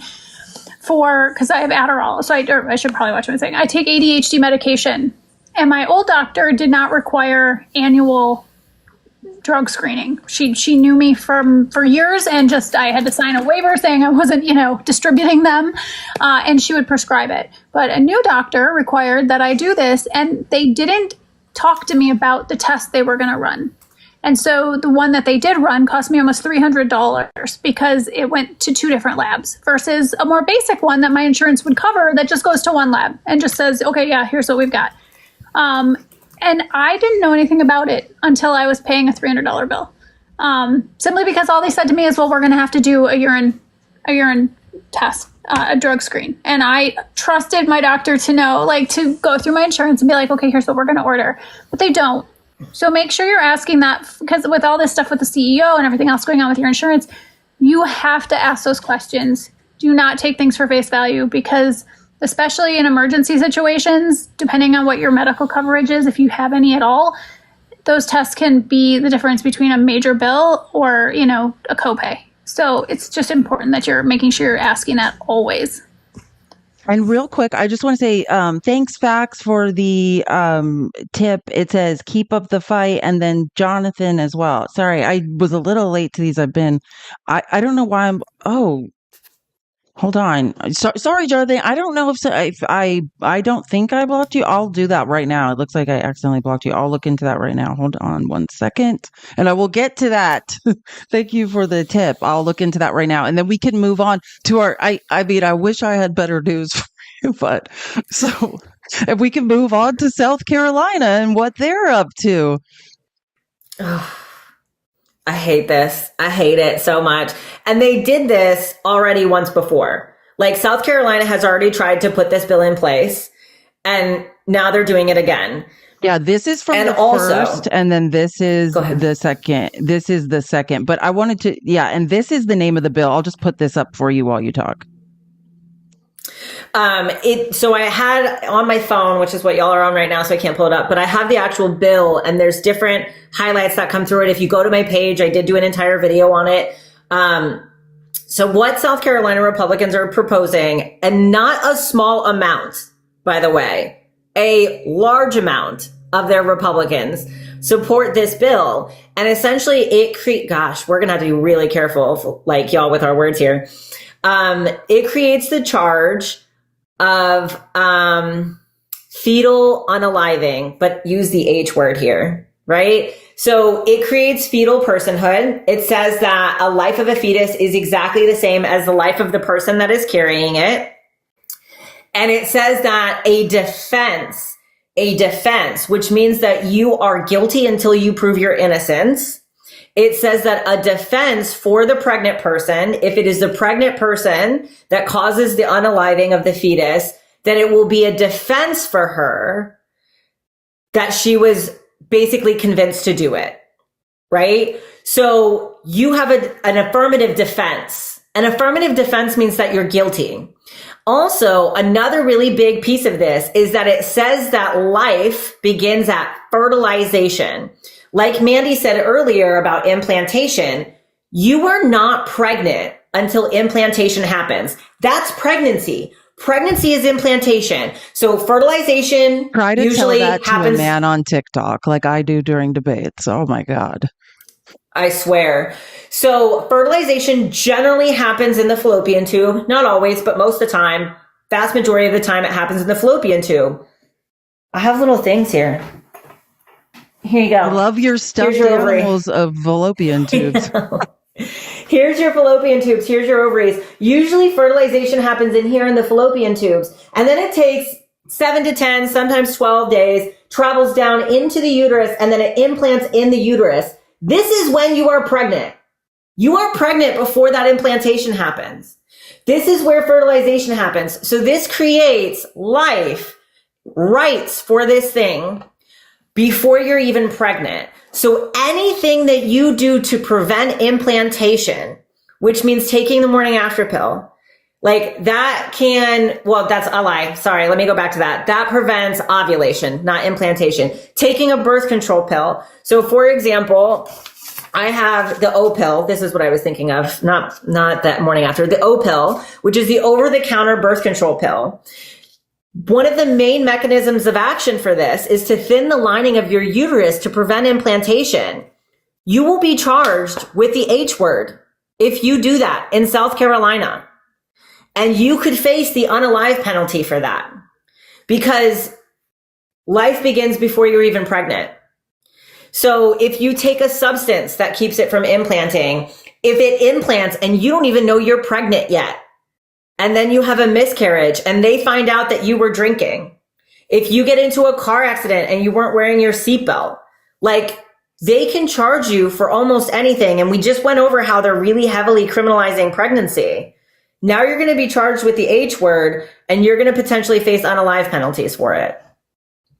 And this started in 2023. They tried it once, but because it was very unpopular at the time.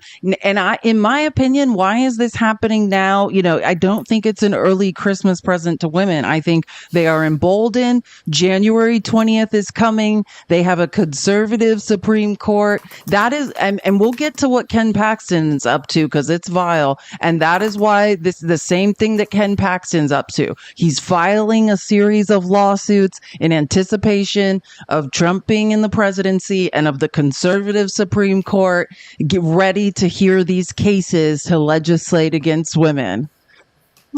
And I mean, the H word is written right on this thing, and you can figure out for yourself. We just can't say it. The live's already been taken down once. We all got many, many violations. So sorry if you're misunderstanding what we're saying, but it's impossible for us to tell the truth about what happens to women.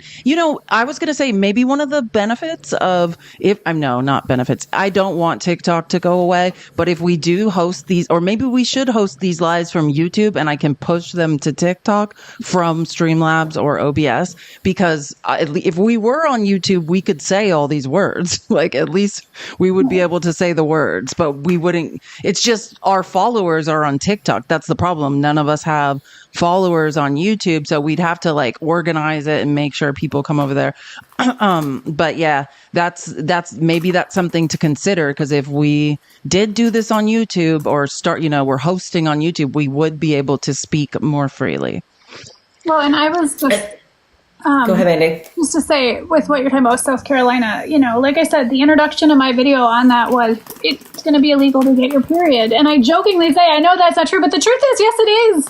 That's literally the case. We're talking, if you are, if you have a fertilized egg and don't know it, and you're one of the third of those that pass with your period and you have a miscarriage that you don't know about, but you get in a car accident, and they test your blood, and for whatever reason you show up as pregnant or showing up as having the elevated hormones, and suddenly they're looking into it, that essentially is getting in trouble for having a period because you didn't do anything to cause that. That is a normal, natural thing that happens.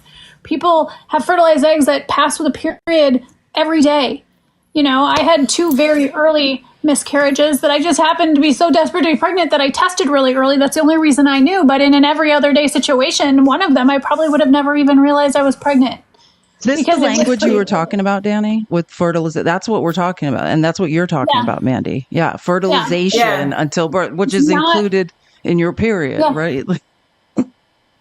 I just find it's wild to me. And if you want IVF, say forget about it. If life begins at fertilization, this is what happened in, was it Alabama, when they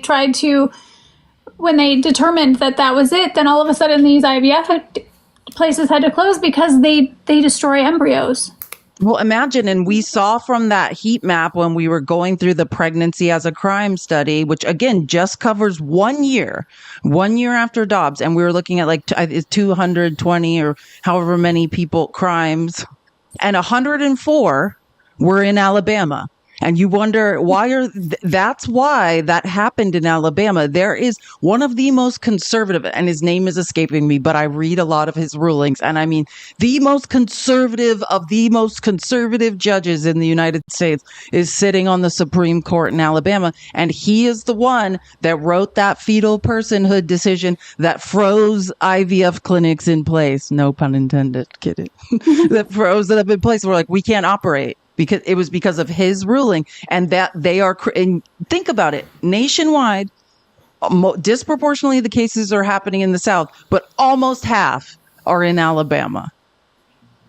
And I see a lot of people, and I get it in the comments, because this is a question I get really often when I lecture and talk about this.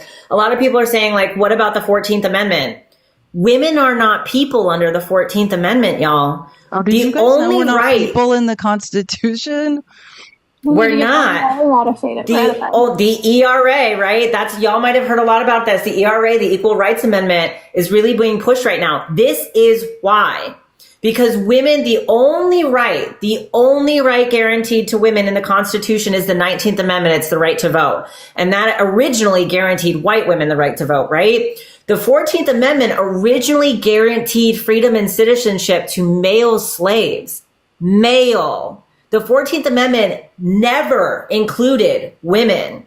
The only way the 14th Amendment includes women is through case law. That's through people suing and essentially going to the Supreme Court and saying this is discrimination under the 14th Amendment. And in individual cases, through case law, it has been applied to women. But overall, women are not people under the 14th Amendment. Yeah, this is America, like truly. And let's get to this story because we have to. And like, this is kind of how, if you're wondering where this research comes from and what, like how our thought process works when we're developing these lives, like what we want to do, what the broadcast is intended to do is be a response, like as conservative policy, right? As the judicial system wheels turn and women start to be disproportionately punished for things like being pregnant, we want to be able to weekly talk about it. And this happened last week, right? Ken Paxton in Texas is officially going to challenge, which this is in no way by mistake. Understand that. When the Dobbs decision happened, blue states started, it started enacting shield laws. Shield laws basically say, hey, I'm going to protect doctors in my state. Doctors in my state that say, I don't know, here's an example, prescribe the AB pill. They are doctors licensed in New York, and we are enacting shield laws to protect doctors practicing medicine in New York who are licensed in New York. And that is one of the goals of the pro-life movement, is to attack and test those shield laws, press lawsuits to the Supreme Court, to a conservative Supreme Court who can rule against them. So just don't think this came out of thin air, right? This is all lined up. On January 20th, Trump will be in office. We have a conservative Supreme Court ready and able to, rule on these things. Here comes this lawsuit. Ken Paxton goes after a doctor in New York who prescribed the AP pill to a woman in Texas. Do you want to tell this story? I mean, I did take some screenshots and I can go through it, or do you want to go through it, Dani? I mean, I'm sure it's better for you to speak to it. So essentially what happened is there was aid access. You've probably heard the three of us talk about aid access before. It's a place that you can get AB pills. You can still get AB pills there. PlanC.org is another place that you can get them. Jane is another place you can get them. So aid access, one of the doctors that works for aid access happens to be located in New York, where rights are protected. And so what we're seeing throughout the country, we actually have not seen ABs go down. What do you know? Because regulation of it doesn't end AB procedures. It just ends safe AB procedures. So we've actually seen ABs increase in the United States since the overturn of Roe. One of the reasons is because of telehealth medication. So you can be in any state in the United States and you can use telehealth services to get AB pills shipped to you. A lot of blue states enacted these shield laws after Roe was overturned at various points that basically said, we're not going to help red states prosecute. We're not going to give you medical information. We're not going to give you medical records. We're not going to recognize your prosecution whatsoever. So one of Ken Paxton is suing one of the doctors in New York, saying that she shipped AB pills to Texas. Texas has no jurisdiction over somebody in New York. That's why this is a really big deal, y'all. So if I commit a crime in Oklahoma and I come back to Florida, Florida is not prosecuting me for that crime. They do not have jurisdiction over the crime that happened in Oklahoma. I have to be prosecuted in Oklahoma by Oklahoma authorities. Same thing. The devil's lettuce is legal here in Florida. I can come to Florida, use it, and go to Alabama. Alabama cannot prosecute me for using the devil's lettuce in Florida. They don't have any jurisdiction over something that happened in Florida, number one, and it's legal in Florida, number two. So this is what's happening. The Florida or the New York provider prescribed and shipped pills, sent pills to a person that was in Texas. The person in Texas took the pills. Texas laws do not allow for prosecution of the pregnant person yet. So technically, now, if this passes in South Carolina, it will, because remember, they're going to copy paste legislation. But right now, you can't prosecute the pregnant person. So what's Ken Paxton going to do? He's going to try to go after the doctor in New York. He doesn't have any legal standing to do so. There's no precedent for this. You don't have jurisdiction. So essentially, New York is being like, tough shit. A quote from Letitia James, right? The same one who's 3-0 against Trump. She's the AG of New York. I'm very excited. If someone's going to fight for women's rights, I'm super stoked. It's Letitia James. This is her quote.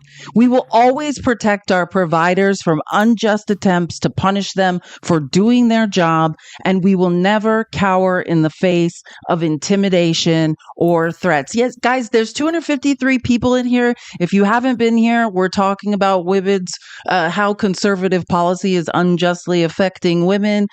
Pregnancy as a crime.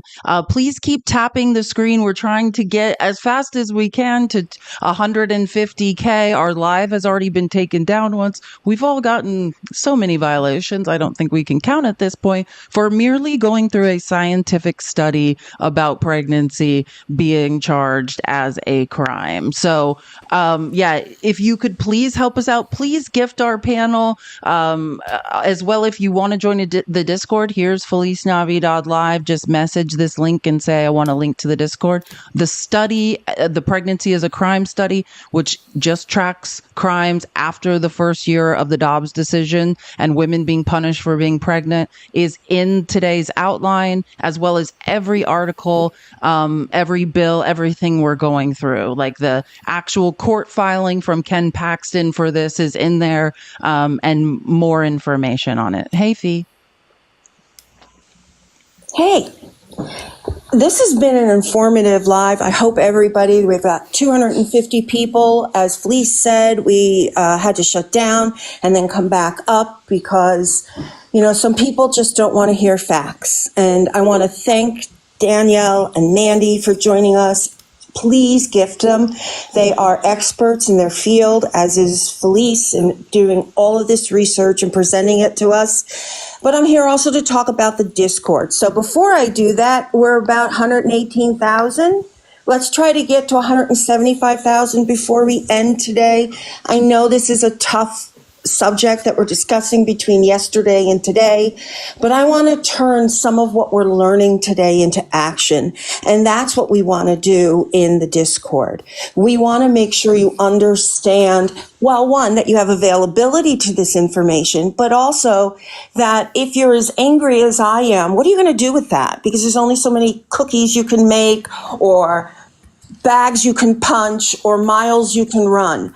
And we're looking for people that want to turn this into action by volunteering, by maybe running for a local office, or maybe you have questions. How do you address a school board or your city council meeting? Maybe you're upset about your library, so you set up a little book stand of banned books. We can help you with all of that, and we want to hear from you. But it's not just about volunteerism and action. It's also about having fun with a community of like-minded people. So movie nights and game nights, drop-ins over the holidays, because holidays aren't always happy times for everyone. So we'll have a schedule up. Hopefully we'll start this weekend on that. And learn from what you want. What do you want to see? What do you want to hear? And how do you want to promote? So we've got, a kind of lull. Most businesses kind of quiet down during this time, unless you're in retail, and I'm sorry. But let's ring in 2025 feeling empowered that we learn this information and that we share it with others, but also we turn that into action. So that's it. I love you all. I'm thrilled to be a member of this team with Joanna and Cootery and Chrissy from Foster and Friends. And I just love hearing from these amazing women every Tuesday. I'm going to tell all my friends. I can't wait to see my daughter on Thursday and make sure she joins in too. Okay? So lots of love to you guys, and I'll see you next week. Well, I'll see you tomorrow, but the ladies below, I'll see you next week. Ciao, everyone.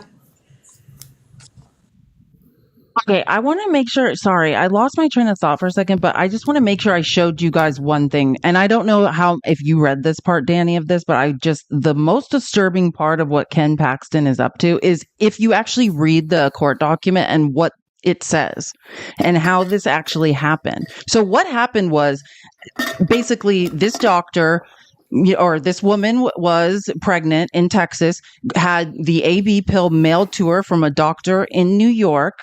And that's the thing. They don't provide healthcare. That's why women in Texas are unaliving. She was bleeding profusely, went to a hospital, right? And just like Dani was saying, okay, here we go. This is the part I want. It was the father. Like, well, this is important. A nurse, first, the weirdest part, the nurse contacted the father, right? Who, and I'm gonna just say this because I did a lot of research, but I think they're being purposely vague about some things. But I'm gonna go ahead and say, based on the language in the court document and the language I'm reading, I read like 4 or 5 articles about this to try to see if anyone gave different information, and they didn't. What it sounds like is they are not married, right? It sounds like this is her partner.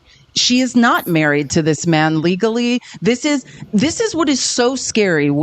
Please keep tapping the screen as you hear this tap and rage. But this man has no legal ties to her. Even if he had legal ties to her, she is her own person who gets to make decisions about her body autonomously. That is what bodily autonomy is about. It's about saying, this is my body and I get to make decisions about it, right? Without fear of 2 things. Coercion or violence. That's bodily autonomy. Women are being denied it, and it looks like they were trying to deny hers in this case. And that's why she had to go to a doctor in New York.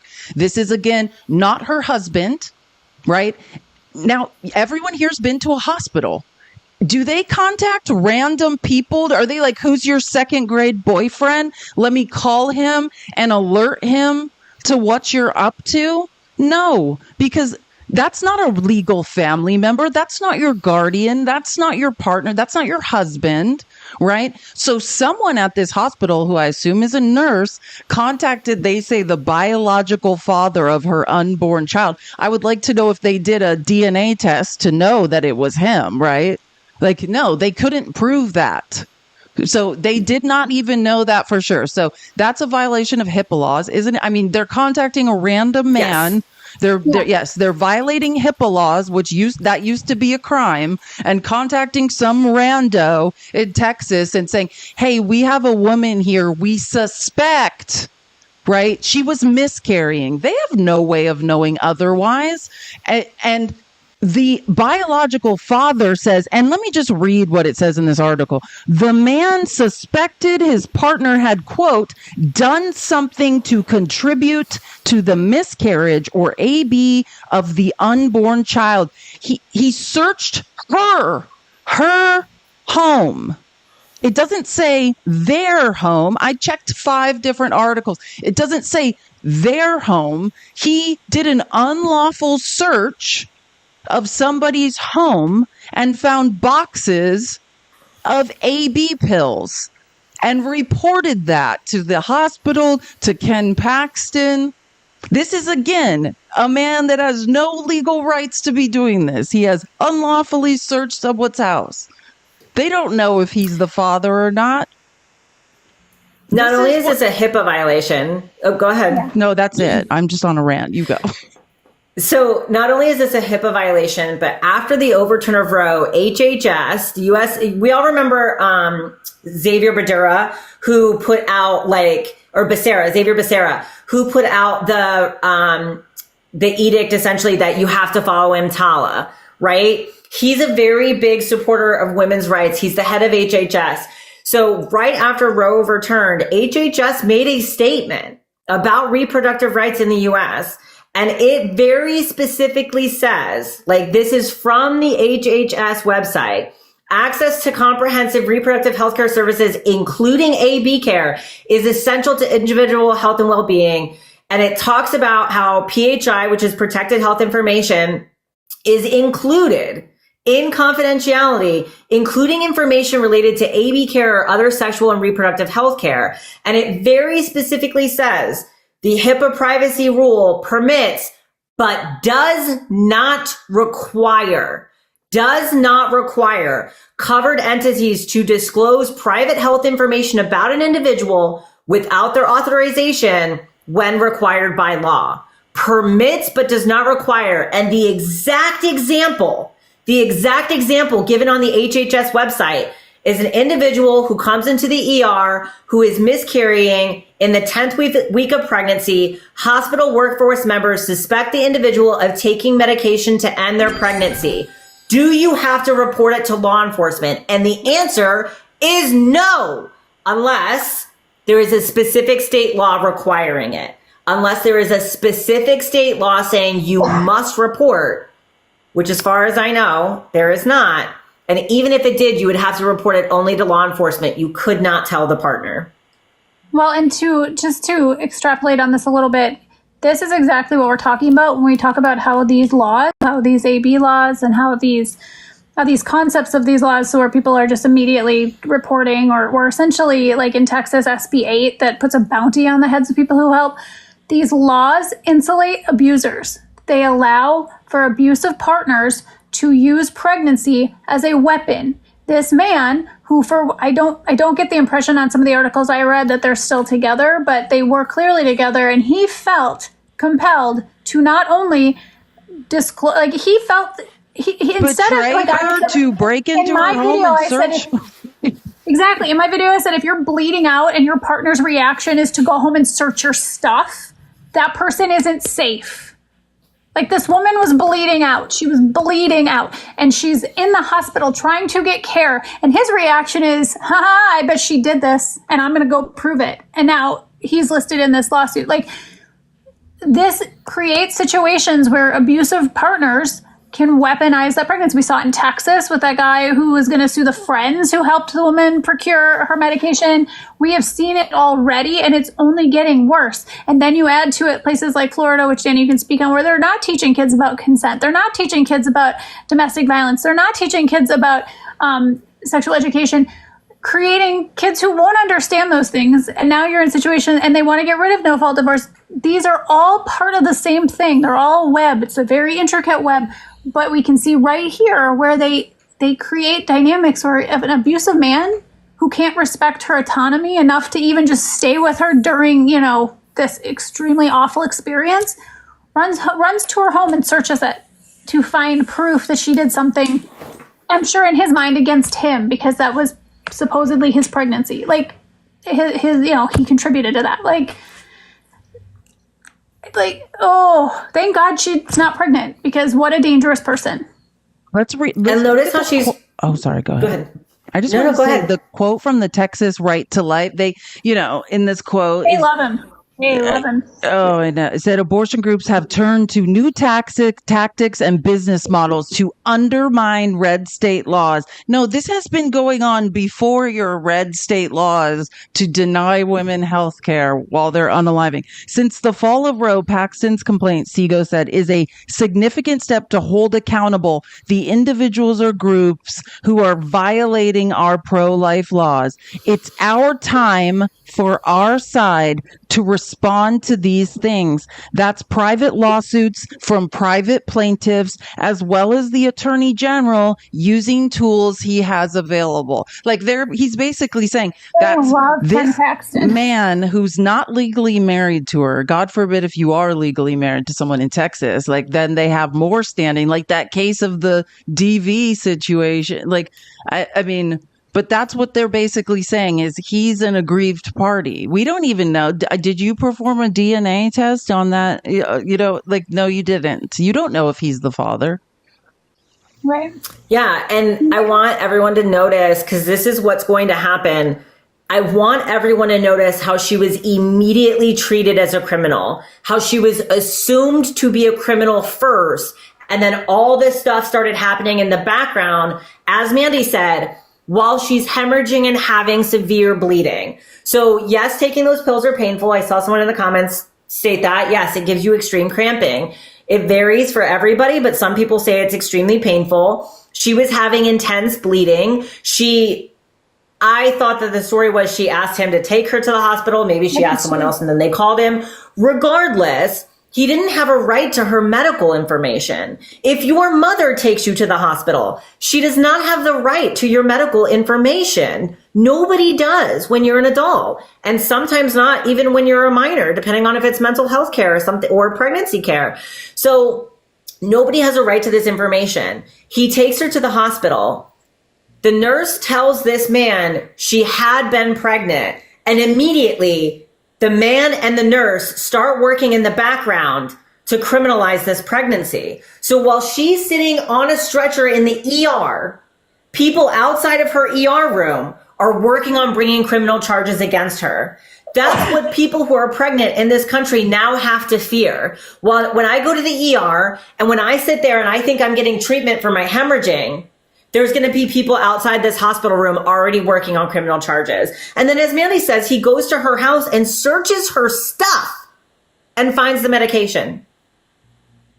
I mean, throw the boxes away and don't trust the person that you think is closest to you and you can trust. Like, this is the reality of where we are. We are in a police state where they, including your family, your partner, whoever you think you can trust will essentially turn into a detective, an investigator, a criminal prosecutor against you, right? Like, that is the reality. You do not have to tell anyone at the hospital what medication you're taking, in my opinion. I'm just saying, you do not. But apparently you need to take your trash out because your half crazed boyfriend might go search through your stuff and say you're a criminal. Like, that's the reality.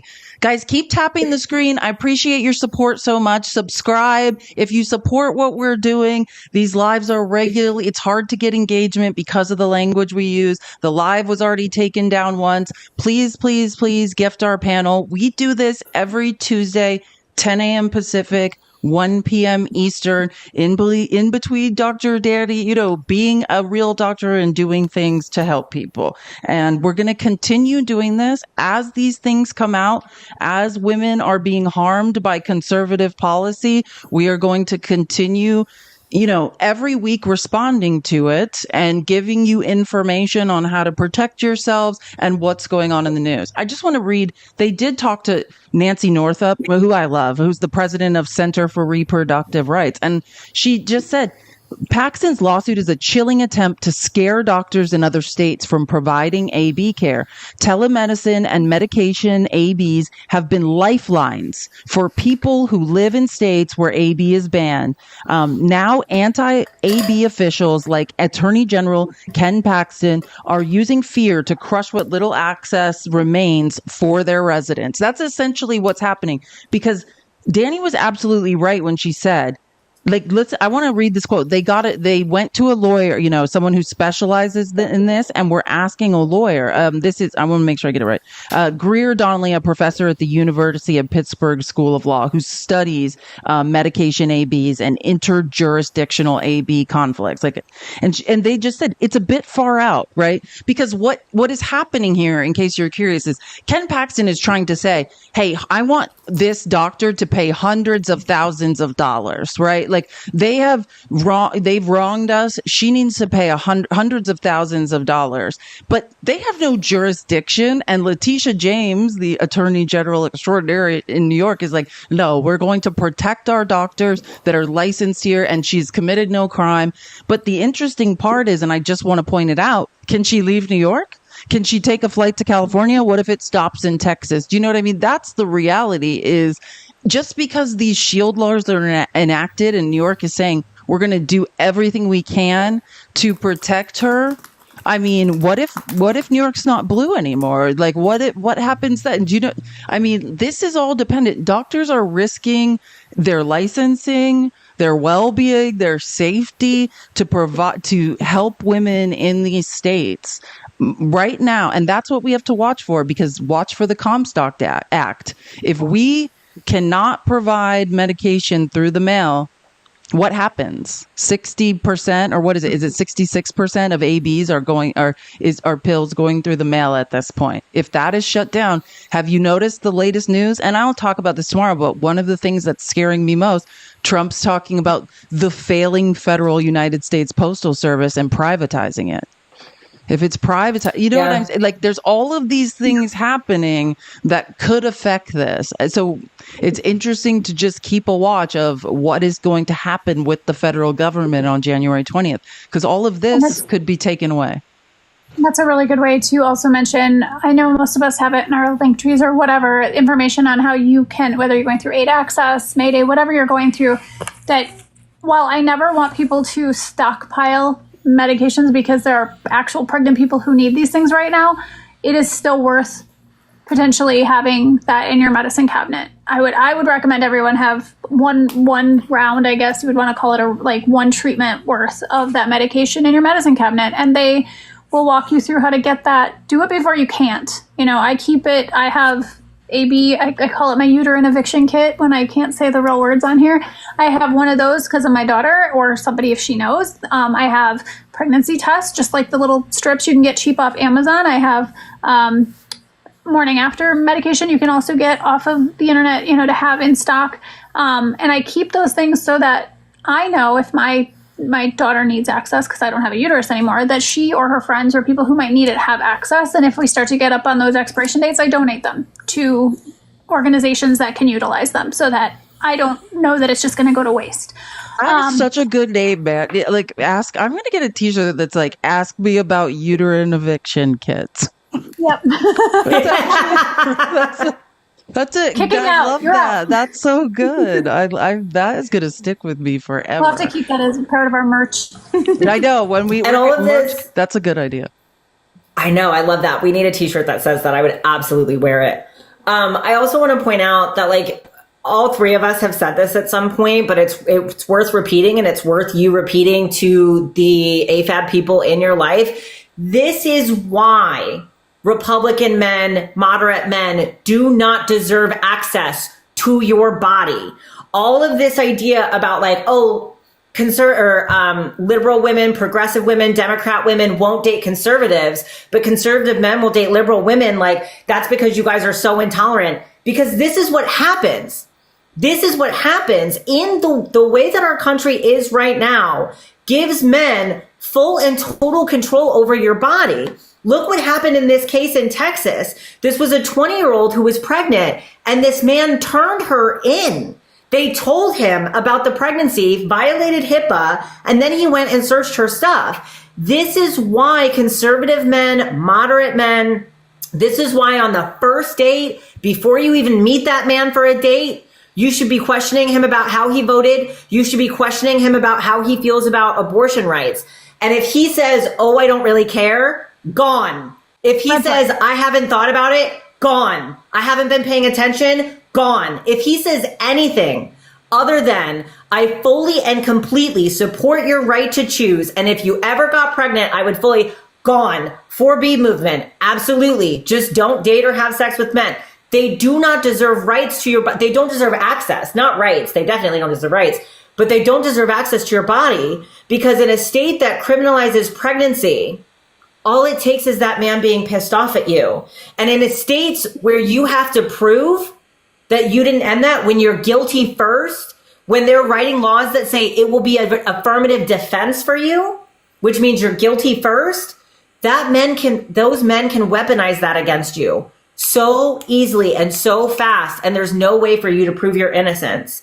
So they do not deserve access to your body. The apathetic ones, right? Like that, you know what I mean? Worst case, they're weaponizing. The next level is apathy, standing by while your life goes down the drain, right? Like, I mean, if someone is not willing to say, I will stand between you and whatever comes, I don't even know if it's worth it then. You're talking to someone who hasn't had sex with a man in many, many years. And like, because of that reason, I don't trust anyone. Like it's proven time and time again. Even if they're not going to join the investigation and search your house, are they going to stand between you and whatever is coming your way? Because they are ultimately responsible for it also.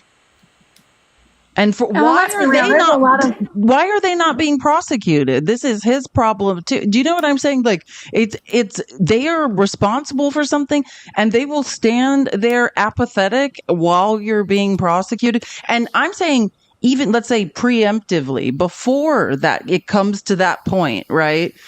What are they doing anything now? Are they speaking out now? Are they upset now? Are they willing to do something to defend women, right? I hear a lot of men, and I'm not even talking about men on the right. I'm talking about men on the left too. They have a lot of opinions. Are they actively willing to put themselves in between us and danger in any way? And if any of them want to just fucking like throat, punch Ken Paxton, because like literally I get asked like who's one of the least favorite people in politics. I'm like, Ken Paxton. Like, don't get me wrong, there's a lot of big ones that are bad, but Ken Paxton literally seems to have a kink for controlling women's bodies. This man has brought so many laws and trying to put so many things against women in Texas. He is the reason Kate Cox had to go out of state. He is literally running, trying to create border laws so that people can't leave. He gets off on holding pregnant people hostage. And the more you see what he does, and he's like literally was investigated for cheating. I mean, didn't he like cheat on he's not a good dude, but he has a weird fixation on controlling pregnant women and pregnant people. And this was just another thing. In fact, every time I see something out of Texas, I just assume, what is Ken Paxton doing now? Because it's weird. Like, it's just, for lack of a better word or words I can say on this live. This is a man who enjoys access to women's bodies. This is a married man who was impeached. And in that impeachment, right, it turns out he has mistresses and he's putting them in, all sorts of things came out. This is a man who's enjoying access to multiple women's bodies while married, claiming Christianity and the pro-life and standing on Christian values and pro-life. Like, that's who Ken Paxton is. But in the mix, he's like, so I'm going to make it illegal for you to leave the state if you're pregnant. I'm going to go after the doctors who help you from out of state if you're pregnant. I'm not going to listen to any of the doctors who testified for Kate Cox and said this is absolutely a non-viable pregnancy, and I'm still going to force you to give birth and possibly die or lose your fertility. And if you go out of state, maybe there will be an avenue to prosecute you because we have SB 8. Like, this man has a literal fixation on controlling the pregnant people of Texas. I'm like, do you not have other things that are important in Texas? Are there not other laws? Are there not? You're the AG. That means like all laws. Are there not other problems in Texas? How you doing with that backlog on grape kits? Probably not so hot. Gonna guess it's still the top that in the would country. require valuing women.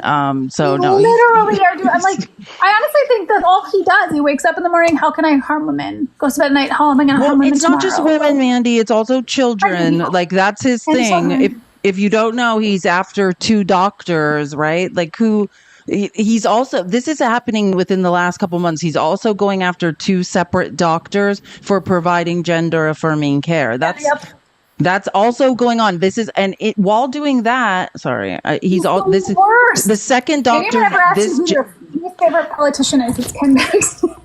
yeah, he's also going after two different doctors. This is also a man. He's not just doing things in his own state. He's suing states for their medical records about this issue, right? He's trying to sue, I think the state of Washington specifically, trying to access their medical records around this issue to prove that, hey, if doctors help kids inside of Texas, I'm going to sue those doctors. If I find out the kids went somewhere else to get care, then I'm going to sue that state and try to get access to those medical records. There's no way at this point to escape this man. But Republicans are going to allegedly protect women and children against, at all costs. Like this is how we protect women and children. The data says they're not protecting anyone, right? And if they wanted to increase, if the goal is, hey, the birth rate is dropping and we need more kids, you're not keeping women alive to have children. Like, that's the problem. The maternal mortality rate, is horrendous, specifically in Texas. You're not going to have enough children for events there's not going to be enough children for the events like yesterday to help boost the sales of the NRA. Like, at this point, it's all so insidious and just fucked up. Sorry. I don't know what else to say. It's okay. There's nothing else to say. It's okay to be frustrated on this show. When I make these outlets, like I said, I'm just making this presentation. I think I cried like 4 or 5 times. And we're like talking in group chat. I appreciate you guys so much. I think we just want to end and touch on this. Is it Natalie Rupp now? I'm just going to say, I think that's her name. Apparently she goes by Samantha. From the research I've done, if you don't know, Mandy is from Wisconsin. This happened yesterday in Wisconsin. We have another mass unaliving at a school, right? And I'm just what I did, thanks to Dani. Dani called my attention to this, which I think this is a good way to do it. Because sometimes on this show, we have too many brilliant minds to play clips and things like that. It's less about receipts. So there was a press conference given, and then you can go time stamped, and I went through and I got the things that I thought were really interesting, which one of the first things I thought was interesting was immediately they're accusing a Christian school with 420 people. One of the first questions asked is why don't you have do you have metal detectors? Why not? What's your, do you have barbed wire around the school? That is now how these things go. I used to be a teacher. Who would pay thousands of dollars to send their child to a private school? I went to a private Christian school where there are metal detectors and police officers. No one wants their child, especially not if you can afford to send them to a private school, to be in a prison environment. Studies show that is not healthy. Right. I say this. Go ahead, Mandy. Go ahead. I loved how the sheriff responded to that. And we might get into that, so I don't want to go jump on toes. But go ahead. I didn't include it. Go ahead. As a person from Wisconsin, watching him shut down those questions, we shouldn't have to. It was he had a fly swatter. The whole press conference was him just focus on what's important. Be quiet. Yeah, what are you talking really about? Impressed with that. For something that hasn't really happened in Wisconsin, of all the people to get in front of the camera that they had, he handled it better than I would have ever expected. That was, because he's right. We shouldn't have to. Especially under the circumstances of him being either a brown or black man. I think he's doing a great job, because I would be I'm not even talking about this after what's come to light. And they also asked is the shooter or is the person trans? And I have that one. Okay, Felice has got that one. So I want to know piece really quick. Hold on. Go for it. Got it. The live will not. I think it's really important to note, kind of what Mandy said, the extent to which this is normalized in our culture, y'all. I work with a group out of London, and then I also have a lot of friends and family in London. Y'all, in England, they think we're insane. The idea that they just said, well, you guys don't have metal detectors. I told that to people in England this morning, and they were like, what? We think this is normal. This is not normal. This has been so normalized that that the news, one of their first questions is, well, do you have metal detector? Schools aren't prisons. They're not places that, like, kids should be safe in schools, but we shouldn't need metal detectors in our schools, y'all. It wasn't just metal detectors, too, to be clear. It was first metal detectors, and then they said, well, how many police officers do you have? They're like, we don't have police officers at our school with 400 kids. I know. I went to a Christian school with 400 kids. Like, I totally, like, we older kids were the recess monitors for younger kids at my Christian school. Like, parents are, doing parking lot duty. Like, it's not, it's ridiculous. They said that. And then they started going, well, are you searching the kids? And the woman's like, what? And she's like, we have a visual search policy. And they're like, well, what is it specifically? We're not. I was a teacher. If I was a teacher, would you want me to pat your child down every day? You should not want that. You should not want teachers patting your child down and doing searches of their body every day. And that is the answer. With conservatives is, we need police officers, which we know from Uvalde. There was a SWAT team there who stood there while mass carnage of children happened and did nothing. That's the reality.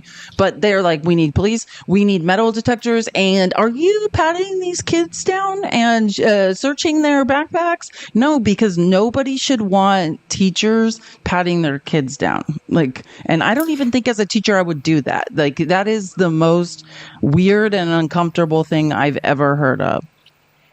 And someone in the comments, Bella had said in the comments, we don't even have drills for that in Australia. One of the saddest things, y'all, is in these news articles, the teachers are talking about how they thought this was really successful. I mean, they're not using the term successful, but essentially saying, well, we just had a drill. We just had a drill with the sheriff's department. And so this was fresh on teachers' minds. And so when they announced in the school, lockdown, everybody went into place and everybody did what they were supposed to do. And people are holding this up and being like, oh, look, this is successful. And the drills are successful. Great job. They minimize casualties. Why do we have drills? Why? Right. Why is this so normalized? This is not okay. Right. Well, and I had somebody in my video I made last night, because I told you guys my experience. I was boarding a plane and my daughter had texted me about it. And it just said, the full text was, there's a school pew-pewer. She didn't say pew-pew, but there's a school pew-pewer in Madison, Wisconsin. Now, we live north of Madison quite a ways, but when, how you'll get a pop-up of your notification, it'll just have a part of it. So all I saw is there's a school pew-pewer. That's all I saw as I was taking my seat. And when I say I almost threw up in my seat, I'm not that was the longest second of my life as I opened that text message.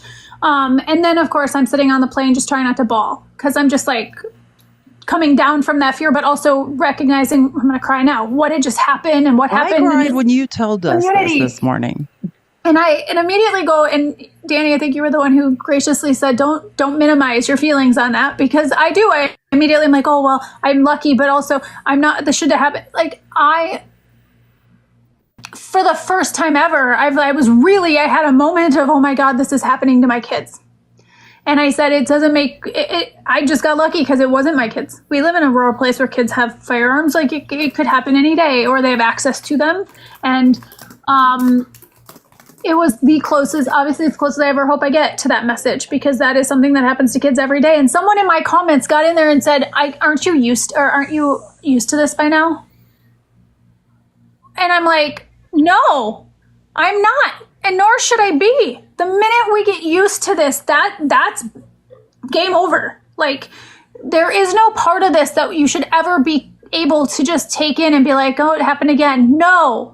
That's exactly opposite of what we should be doing, because the minute we are complacent, these are children's lives, and every Mandy, and I thought Mandy is not saying this part, but she's apologizing for feeling glad that it wasn't her own child or that it wasn't her child's school, you know. And Dani was basically saying, like, don't apologize. It's okay to be, you know, Relieved, like yeah. relieved that it's not your child. And it's also okay to feel horrific that, you know, there is a child that's unalived. Like, these are the feelings that parents have to go through every day. And it's not normal and it shouldn't be normal. And none of this is normal to try to deal with these conflicting emotions every day. And somebody said we are a complacent country. That doesn't mean we should be. That doesn't mean we should be. And too many people are, right? And you're somebody else, Sandy Hook. Yes, after Sandy Hook, if nothing happened after Sandy Hook, but that doesn't mean we stop fighting. And that's the issue. Is like every time this happens, I mean, there's been 323 this year. We had the most this year, right? Didn't we hit the record this year? We surpassed 2023. Over 323. Mm-hmm. With now this one put us over. The one in Wisconsin well, did. I know specifically, like the stat I read because I was reading all the CNN stuff is like we definitely surpassed 2023 in schools, in school mass tragedies. I don't know if we surpassed the total, but I know it specifically in schools, which is, I mean, look at me go normalize. Like, well, the rest are less bad. No, they're all horrible. But like the schools, I mean, this occurred in a classroom. Like, just to be clear, like, in a classroom where there were all ages of kids, basically in a study hall, right? And that's exactly the most horrific part. Like, these parents are like, well, everyone responded beautifully and they knew their roles, they played their positions, and they did what they were supposed to do. This is what I was talking. Thoughts and prayers to this second grader who's never going to be okay. I guess their job was to get the phone and call the police. I was a second grade teacher. And they're literally sitting here and saying, great job by this like 6-7-year-old who did the right, you know, did their job and called the police. That's who alerted 911. Was a 7 or 8-year-old. I think about the kids in my class. I mean, and this is so normalized for them that this kid's like, yep, I've been practicing. I'm ready to go. Like, this child will never be the same. But this is the survivors. Like, it's not a blessing to survive these kind of things. And I had like that, honestly, just because I have an 8-year-old child in my life, and the thought of her, like, being the one to have to call police and explain to police, like, someone is doing this in the classroom and in my school, like, having to be the one to alert. I can't imagine. I absolutely cannot imagine. And then someone mentioned it in the comments, but it's something to definitely bring up. Michigan just passed a bill, Harris. That's what I'm like. I know the guy's last name is Mike Harris because I'm like, it reminds me of Harris, obviously. Mike Harris. It was a bipartisan bill in Michigan, and they passed Stop the Bleed legislation. Now, Stop the Bleed is it's a program. It's a known program. It's a program that is supposed to decrease bystanders. So essentially you take the training and it's like a triage training. Like you stop the bleeding in an emergency situation. It's a good thing for community members to take, right? Because it gives them confidence in an emergency situation to try to help and save someone's life. I think it's a good thing. Do I think we need it in our schools? Do I think that we need to have high school students doing Stop the Bleed training? Because we have so many of these school events happening that now we're requiring this trauma training that we give to people like in the military on how to stop it in an emergency trauma situation? No, I don't want my 15, 16, 17, 8-year-old taking this training to learn how to save their classmate's life in a school environment. If someone comes in there with this is how now I do think, again, it's valuable training. I think it's valuable training. I think it would be great if we offered it to like 16 to 18-year-olds as a credit. If they wanted to take it as a credit, if they wanted to be a CNA or something later, great. Right. But we're giving it. Of like, yes, that's it, do it Mandy. In the context. You want to be able to keep your fellow 8-year-old alive. Like, what? And that shouldn't.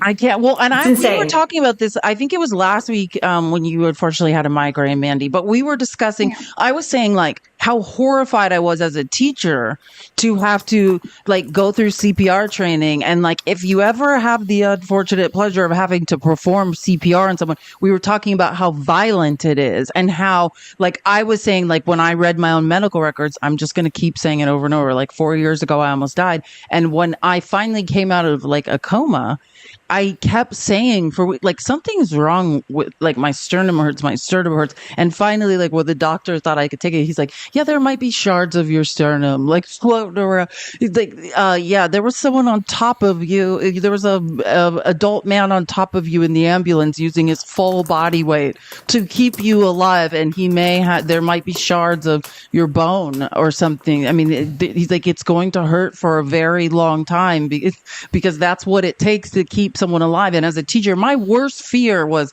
the day I was going to have to do that to a child, because if you're doing it right, they tell you break ribs, break bones. Yeah. Like, and I'm like, what? I cannot do that. I cannot do this to a child's body. I mean, it is the most violent thing you will ever do in your life if you're doing it right. Sorry, Dani, you could probably speak to this better than me. No, y'all are right. It's really, and they do tell you that. Like, they tell you if you do CPR right, you should break ribs. Now, will you always break ribs? The idea behind it is you can't be afraid to. You can't be afraid to use force. You can't be, when you hear cracking, you got to keep going. If you hear or you feel cracking, push through. That's normal. They want to normalize that for you. So that way, when you're doing CPR, you're not like, oh God, what just happened? They want to normalize that this is going to happen. In a hospital setting, it is not uncommon for the bed to be covered in blood after CPR, because you usually have an IV in or you have a wound or something, and all of that pressure on your circulatory system, like, right? And the odds of surviving CPR, we talked about this last week as well. The odds of surviving CPR in a community setting is about 10%. It's pretty low. If you have to have CPR done on you, your odds aren't great already, right? So like, we're training kids who just got their driver's license how to stop bleeding in an emergency trauma situation. You are traumatized. And all to say, that's amazing. It is. It's amazing treatment, but we should never have children in this situation. And I just want to say, just the drills. I'm so tired of people saying, well, Gen Z are different. They're all living with their parents. Hey, these are people who have been traumatized for years, and due to late stage capitalism, they have no upward mobility in society. They live with their parents because there is no way to buy a home. There's no way to get a job that pays enough money to save enough money to buy a home. And then we put them in school saying, hey, why aren't you doing your homework? Why aren't you learning? They're going through active pew pew drills, right? Like wondering, hey, is today the day? Is today the day? Like, I have to go through this. And then we're wondering, hey, what's wrong with kids these days? If you can't figure that out, something is wrong with you. Like, it's not the kids, it's you. The brain is a wonderful thing that is trained to survive. The brain does all sorts of things to survive the trauma and the environments that it's put into. And that's, however kids are these days, is what had to happen for them to survive. So that is on us. Whatever's wrong with them, that's on us in society. We have put them in this position that they find themselves in now. And Dani alluded to this, so I just want to say I find it reprehensible, and we'll get that one of the first things that's being asked is, is the shooter, transgender? Right? Like that's literally, or what's the shoot? Does it matter? No, it does not matter what the shooter's gender is, if they're transgender, what the situation is. It does not matter, right? It's a child. In this case, at first they were reporting 17. I believe that's been corrected to 15. 15. Yeah. 50, like when I first watched the press conference, they were saying 17, but I believe now it's been decided that Natalie was in fact 15. And then I wanted to just touch on this really quick, because I don't know who knows about this or not, but yeah, not only is this has nothing to do with, I don't know, someone's gender or being transgender or being confused. There is, in fact, and if you want to research this, you can research it. I'm not putting any of this up, but I used to be a historical researcher and I did a deep dive on this. And I mean, authorities are now saying the FBI is involved and they act. And then there was a press conference that just happened, I think, and they are saying they have state and local detectives trying to authenticate this. I did a lot of research on what is online and what this manifesto may or may not say, and it is horrific, and it has nothing to do with someone being confused about their gender. You could be clear about that. And I always say this as a teacher.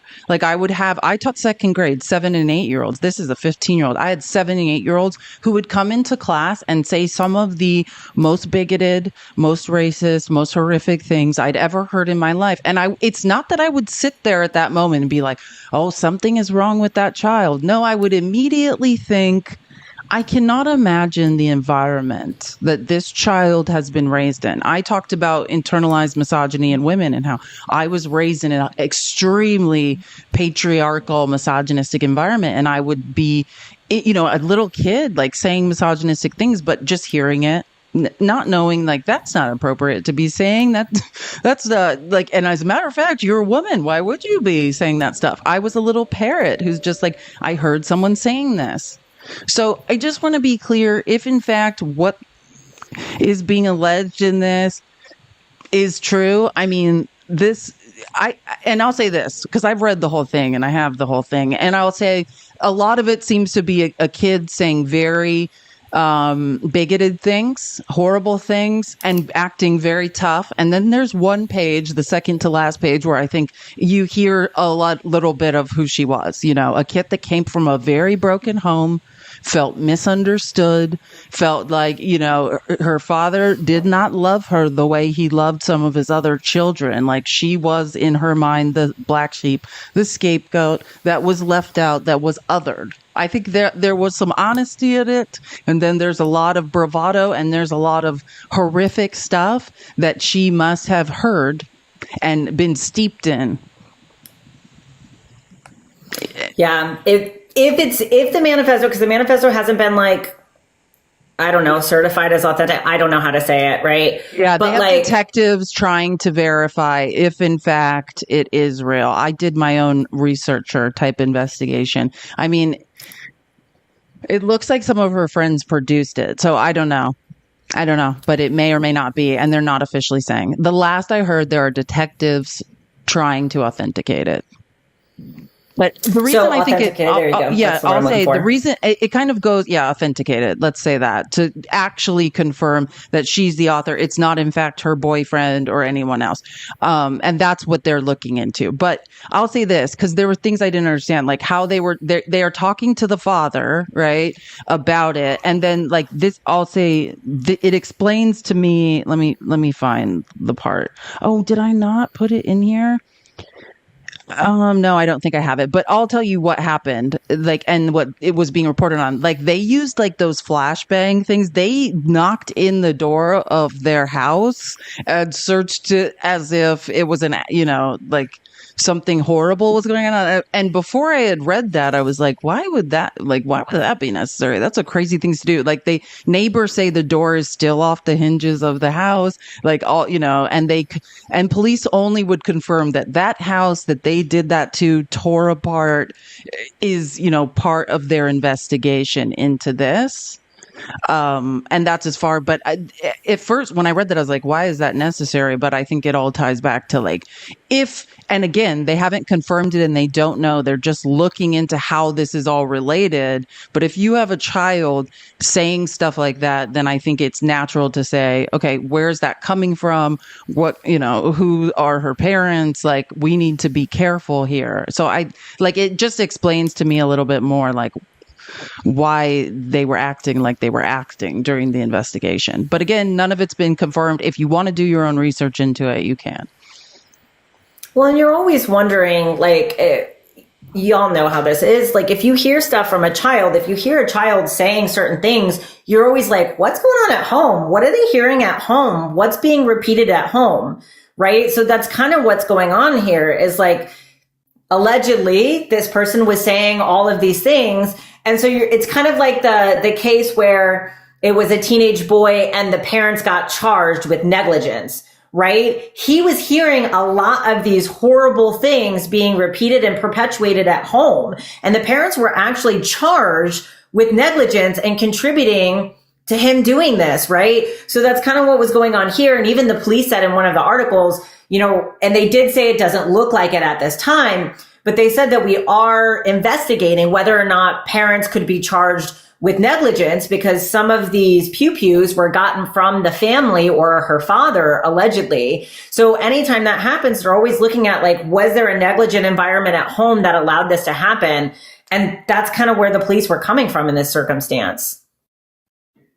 I totally agree. I mean, and I would just say, always understand, like, anger is still an emotion. If you do go find some of this manifesto or all of it, and there's a lot of anger in it, but that's a base emotion. And what you have to remember about children is their frontal lobes are not developed, right? They don't have impulse control, and they aren't, like, if you're never taught, as I was never taught as a child, to process emotions, right? To be able to identify, hey, you started anger, but something else is going on underneath there. And let me explain to you how to to correctly identify what you're really thinking and feeling here. And that's like what I thought, like, is, hey, this is a child who is very upset, probably feels neglected, and is unable and has not been given the tools to process that in any way. So yes, all of that. Yes, the frontal lobe development. Also, look at how much time these kids are spending online and what they're seeing online. Look, and I actually disagree that gender has nothing to do with it, because gender is the number one risk factor when it comes to these school unalivings and when it comes to mass pew-pews.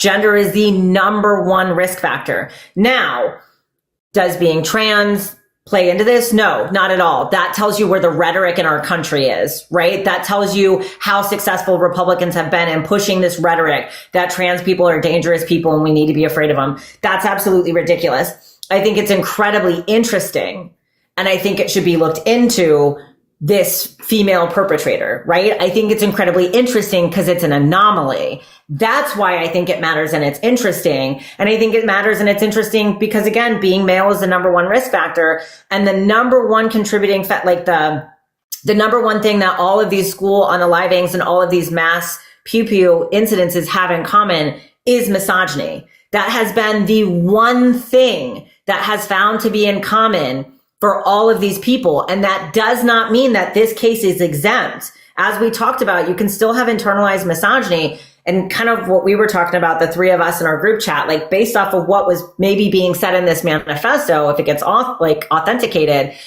maybe some of that had to do with it, right? But I do think for those reasons, gender is relevant here. What they were, like Mandy was saying earlier, the context surrounding the conversation of gender was not relevant. But gender itself is. Oh, yeah. I completely agree with you. And I, as someone that went to a private Christian school of literally this size, I can say that as a young girl going to a school like that, I had a lot of problems. I had a lot of problems at home, like this girl has. Like, I was being neglected. I was being marginalized. I was being instilled with internalized misogyny. But I had all these problems as a girl that weren't acknowledged. And I was going to school and being told, also, let's say I was in a lower socioeconomic situation around a lot of affluent children, and I was being told, hey, just give it to God, right? If you pray, all these problems will get better. And I can tell you, like, the honest parts of that manifesto are, this girl's probably being emotionally neglected. There was abuse at home in a lot of ways. And when you're being told at school, no, like, all you got to do is pray and God will answer your prayers. That's the simple message I was given as a child, right? It's simple. Everything's simple. Like, you just do you just pray and everything's going to be okay. And I'm like, but that's not working for me. Like, I was in this constant environment where it's like, hey, it'll work. Just keep trying. Everything's going to be okay. So I could absolutely see how you could feel desperate enough. And like I say, base emotion is anger. You start there. And if someone teaches you how to process and regulate emotions, then you can start identifying other ones. But that's like infants are screaming. That's all they can process at that age, early childhood development. When I'm hungry, I'm angry, right? Like you don't know anything else. So yeah, I just think it'll be interesting to see what develops. Again, we do not know, but yeah, what I meant when I said gender's not is like no, this doesn't seem to be the case of let's say of someone from the transgender community or confused about their gender. It does not seem to be the case that this is anyone part of the LGBTQIA. I mean, if that manifesto is authenticated, it looks like her boyfriend is the one that essentially disseminated it.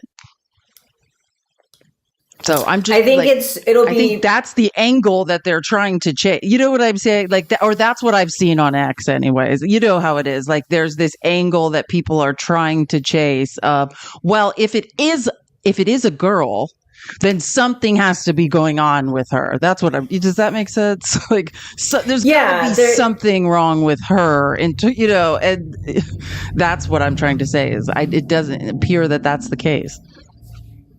Yeah. And again, remember, we still don't know if this is hers, right? This still hasn't been authenticated. The police have said we have reason to believe that this may or may not be, right? We don't know what parts of it she actually wrote. So it'll be really interesting. Like it's the newness of it, right? So it'll be interesting to see long term if she did write one, if this is the one that she wrote, if this is totally factual, and if they release the whole thing. Right? Like we don't know if what's been released is the whole thing. We don't know if what's been released is accurate. So it'll be really interesting to see if we get to see the whole thing and what's in it. She was unalived. Because someone was like, do we know if she's alive? We know she's unalived.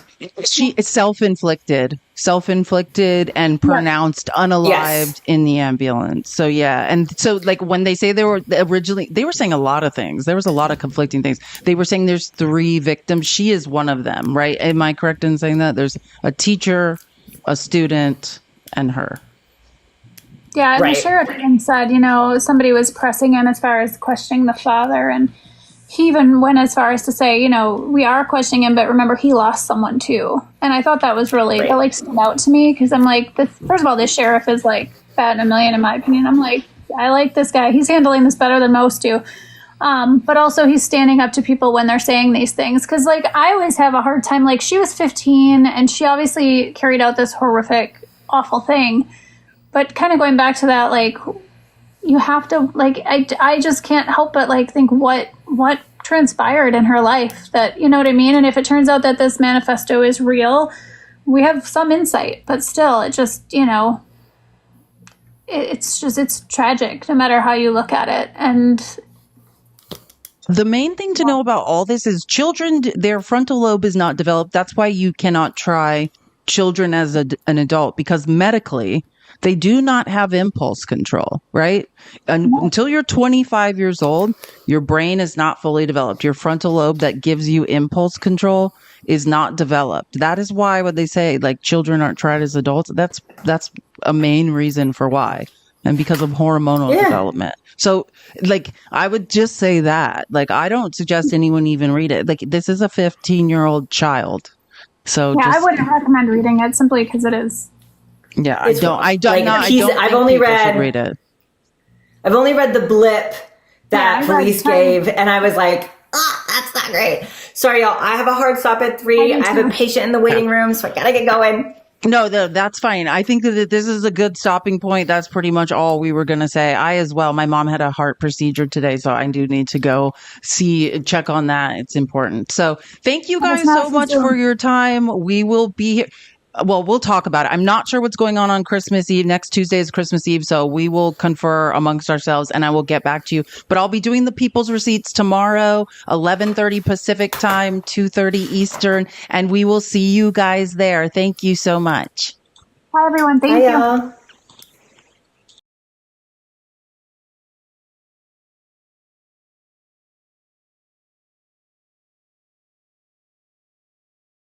على السريع 500 ضيف الكل واطلع.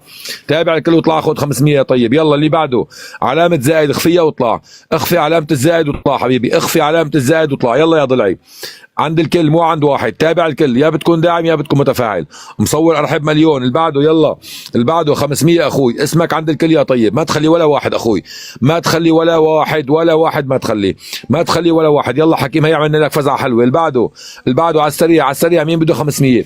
تابع الكل وخذ 500 من فوق وانت نازل اخوي، ما تخلي ولا واحد اخوي، ما تخلي ولا واحد من فوق وانت نازل. يلا يا ضلعي تعال لعندي انت ضايف ولا مالك ضايف؟ تعال اسم حسابك الحمد لله. اطلع يلا اطلع. انت اخذت 500 وكم بصحتك يا اخوي. اللي بعده يلا اللي بعده اللي بعده اللي بعده اللي بعده على السريع اخوي على السريع. تابع الكل اخوي، تابع الكل، تابع الكل واطلع، تابع الكل واطلع. احمد هشام طلع، طلع احمد هشام، طلع طلع طلع احمد هشام خذ 500. يلا اخواتي سريع. صار بعدت اثنين. طلعوا اخواتي، طلبت اثنين. صار طلبت اثنين يا اخواتي. طلعوا يا اخواتي، طلعوا خذ 500 اخوي. يلا اللي بعده يلي بعده يلي بعده يلي بعده. اسمك عند الكل اخوي، اسمك عند الكل وخذ 500. اللي بعده سريع سريع اخوي سريع سريع. ضربت قلب، اللي ضربت قلب بيتر. ويلكم ويلكم ويلكم ويلكم. يلا اللي بعده سريع اخوي سريع اخوي المصور. عزز مكانك وابشر، عزز مكانك وابشر. حط ميوت يا اخوي، حط ميوت يا طيب، حط ميوت يا طيب. اللي بعده يلي بعده مين بده 500 شباب؟ مين بده 500 يا رجال؟ اللي بده 500 يتابع القستات كاملين اخواتي، تابع القستات كاملين يا عيوني، تابع القستات كاملين. يلا القستات كاملين من فوق وانت نازل، لا تنسى ولا واحد. تعال انت، تعال انت متابع كل مالك متابع. شو اسمك انت؟ عطر الشام. طلعي طلعي بلكي توصلي 10 كي. طلعي طلعي بلكي توصلي 10000. يلا طلعي بلكي توصلي 10000. اللي بعده على السريع اخوي على السريع. تابع الكل وطلع، ضيف الكل وطلع. تعال انت كمان اخوي، تعال طلع انت. اوكي طلع طلع اوكي طلع. اللي مو مشترك بالقلب الاورنج ما بيطلع اخواتي. اي حدا ما بيشترك بالقلب الاورنج ما بيطلع اخواتي. مالك مشترك بالقلب الاورنج ما بتطلع يا صديقي، ما بتطلع يا عمري. مالك مشترك بالقلب الاورنج ما بتطلع يا ضلعي. اللي بعده على السريع على السريع اخوي على السريع. انت اخذت اضافاتك بصحتك. يلا اللي بعده اللي بعده اللي بعده على السريع. تابع الكل وخذ كم؟ 500. ضيف الكل وخذ 500 اخوي على السريع يا طيب. على السريع على السريع اخوي. حرك العداد اخوي، حرك الارقام يا اخوي. القستات كلها عم تفضى، عالم طالعين عالم نازلين. حيك وحي دولاراتك، حيك وحي دولاراتك يا شو اودي أدي. والله ما عرفت اقرا اسمك. طلعي ما عرفت اقرا اسمك، فت بالحيط. يلا اللي بعده اللي بعده اللي بعده على السريع على السريع. تابع الكل اخوي. ضيف ضيف اخوي، ضيف ضيف اخوي، ضيف. تابع تابع تابع اخوي اخوي. 5 نازلين 5 طالعين، بس انت ما عم بتتابع. علامه الزائد اضغط عليها وبس، اضغط على علامه الزائد طلع خذ 500. انت كم اخذت 500 احمد صحتك. يلا اللي بعده اللي بعده. مين اخذ 500؟ مين اخذ 500 على السريع اخوي؟ علامه الزائد اخفيها وطلع، اخفي علامه الزائد وطلع، اخفي علامه الزائد وطلع. اي معلق موجود هون يعطيني ورده. ملسم منال اي حدا موجود هون يعطيني ورده، اي معلق هون يعطيني ورده. اللي بعده على السريع على السريع على السريع اخوتي. ولك اخوي ضيف ضيف علامه الزائد يا طيب. ضيف ما بتطلع اذا ما ضفت يا عمري، اذا ما ضفت ما بتطلع ما بتطلع ما بتطلع يا روحي. اذا ما ضفت ما بتطلع. هاي العالم هاي المحل فاضي بس انت ما عم بتضيف. المحل فاضي يا اخوي بس انت ما عم بتضيف يا عمري، انت ما عم بتضيف. والله انت ما عم بتضيف، انت ما عم بتضيف. والله يا عطر الشام مو سخيان انزلك، بدي 5 متابعين لسه. ماني سخيان انزلك لحتى توصلي 10 كي يا عطر الشام. ماني سخيان انزلك لحتى توصلي 10000. يلا اللي بعده سريع سريع سريع اخوي. تابع الكل وطلع، ضيف الكل اخوي. ضيف ضيف علامه الزائد ضغط عليها. دوس دوس دوس دوس. ولك دوس الكل نازلين هلا. الكل راح انزل الكل هلا واطالعك. دوس على علامه الزائد دوس. يلا عطر الشام مبروك عليك 10000. يلا اللي بعده اللي بعده. مين بده 500 شباب؟ مين بده 500 اخواتي؟ على السريع اخوي على السريع على السريع على السريع. اسمك عند الكل يا طيب. تعال انت خليك تحت هذا الكو اسمه كو مالك ضايف، وخليك حساب اللي اسمه الحمد لله مالك متابعه. خليك اللي بعده. يلا اللي بعده اللي بعده اللي بعده. لك حساب اللي اسمك استغفر الله هلكتني باشارات التيك توك، هلكتني. ولك ضرب لك شي قلب قلبين، ضرب لك شي قلب قلبين. هلكتني بهدول اشارات تيك توك، هلكتني هلاك، هلكت عظامي. لك ضرب لك شي محرز يا كبير. وائل الزعبي اطلع خذ 500. اطلع خذ 500. انت اخذت 500 اخوي بصحتك. يلا اللي بعده اللي بعده. يلا اللي بعده اللي بعده على السريع. مين بده 500 شباب؟ تابع لي الكل وخذ 500 500. انت كم اخذت اخوي؟ 500 بصحتك. يلا اللي بعده اللي بعده على السريع. 5 طالعين 5 نازلين، بس انت ضيف يا اخوي، بس انت ضيف. تعال تعال تعال تعال حبيب قلبي تعال. روبرت كم هير كم هير روبرت كم هير كم هير روبرت كم هير ماي فريند كم هير. يلا اللي بعده. مين بده 500 شباب؟ مين بده 500؟ ضيف القستات كاملين اخواتي، ضيف القستات كاملين وطلع خذ 500 اخوي على السريع على السريع على السريع اخوي على السريع على السريع يا طيب. من فوق وانت نازل ما تخلي ولا واحد اخوي، ما بس نسيت واحد راح دورك اخوي، بس نسيت واحد راح دورك نص ساعه. بس نسيت واحد راح دورك نص ساعه يا طيب، بس نسيت واحد راح دورك نص ساعه يا طيب. اللي بعده اللي بعده اللي بعده، تعال انت لا تجي خليك اخر قسم مالك متابعه.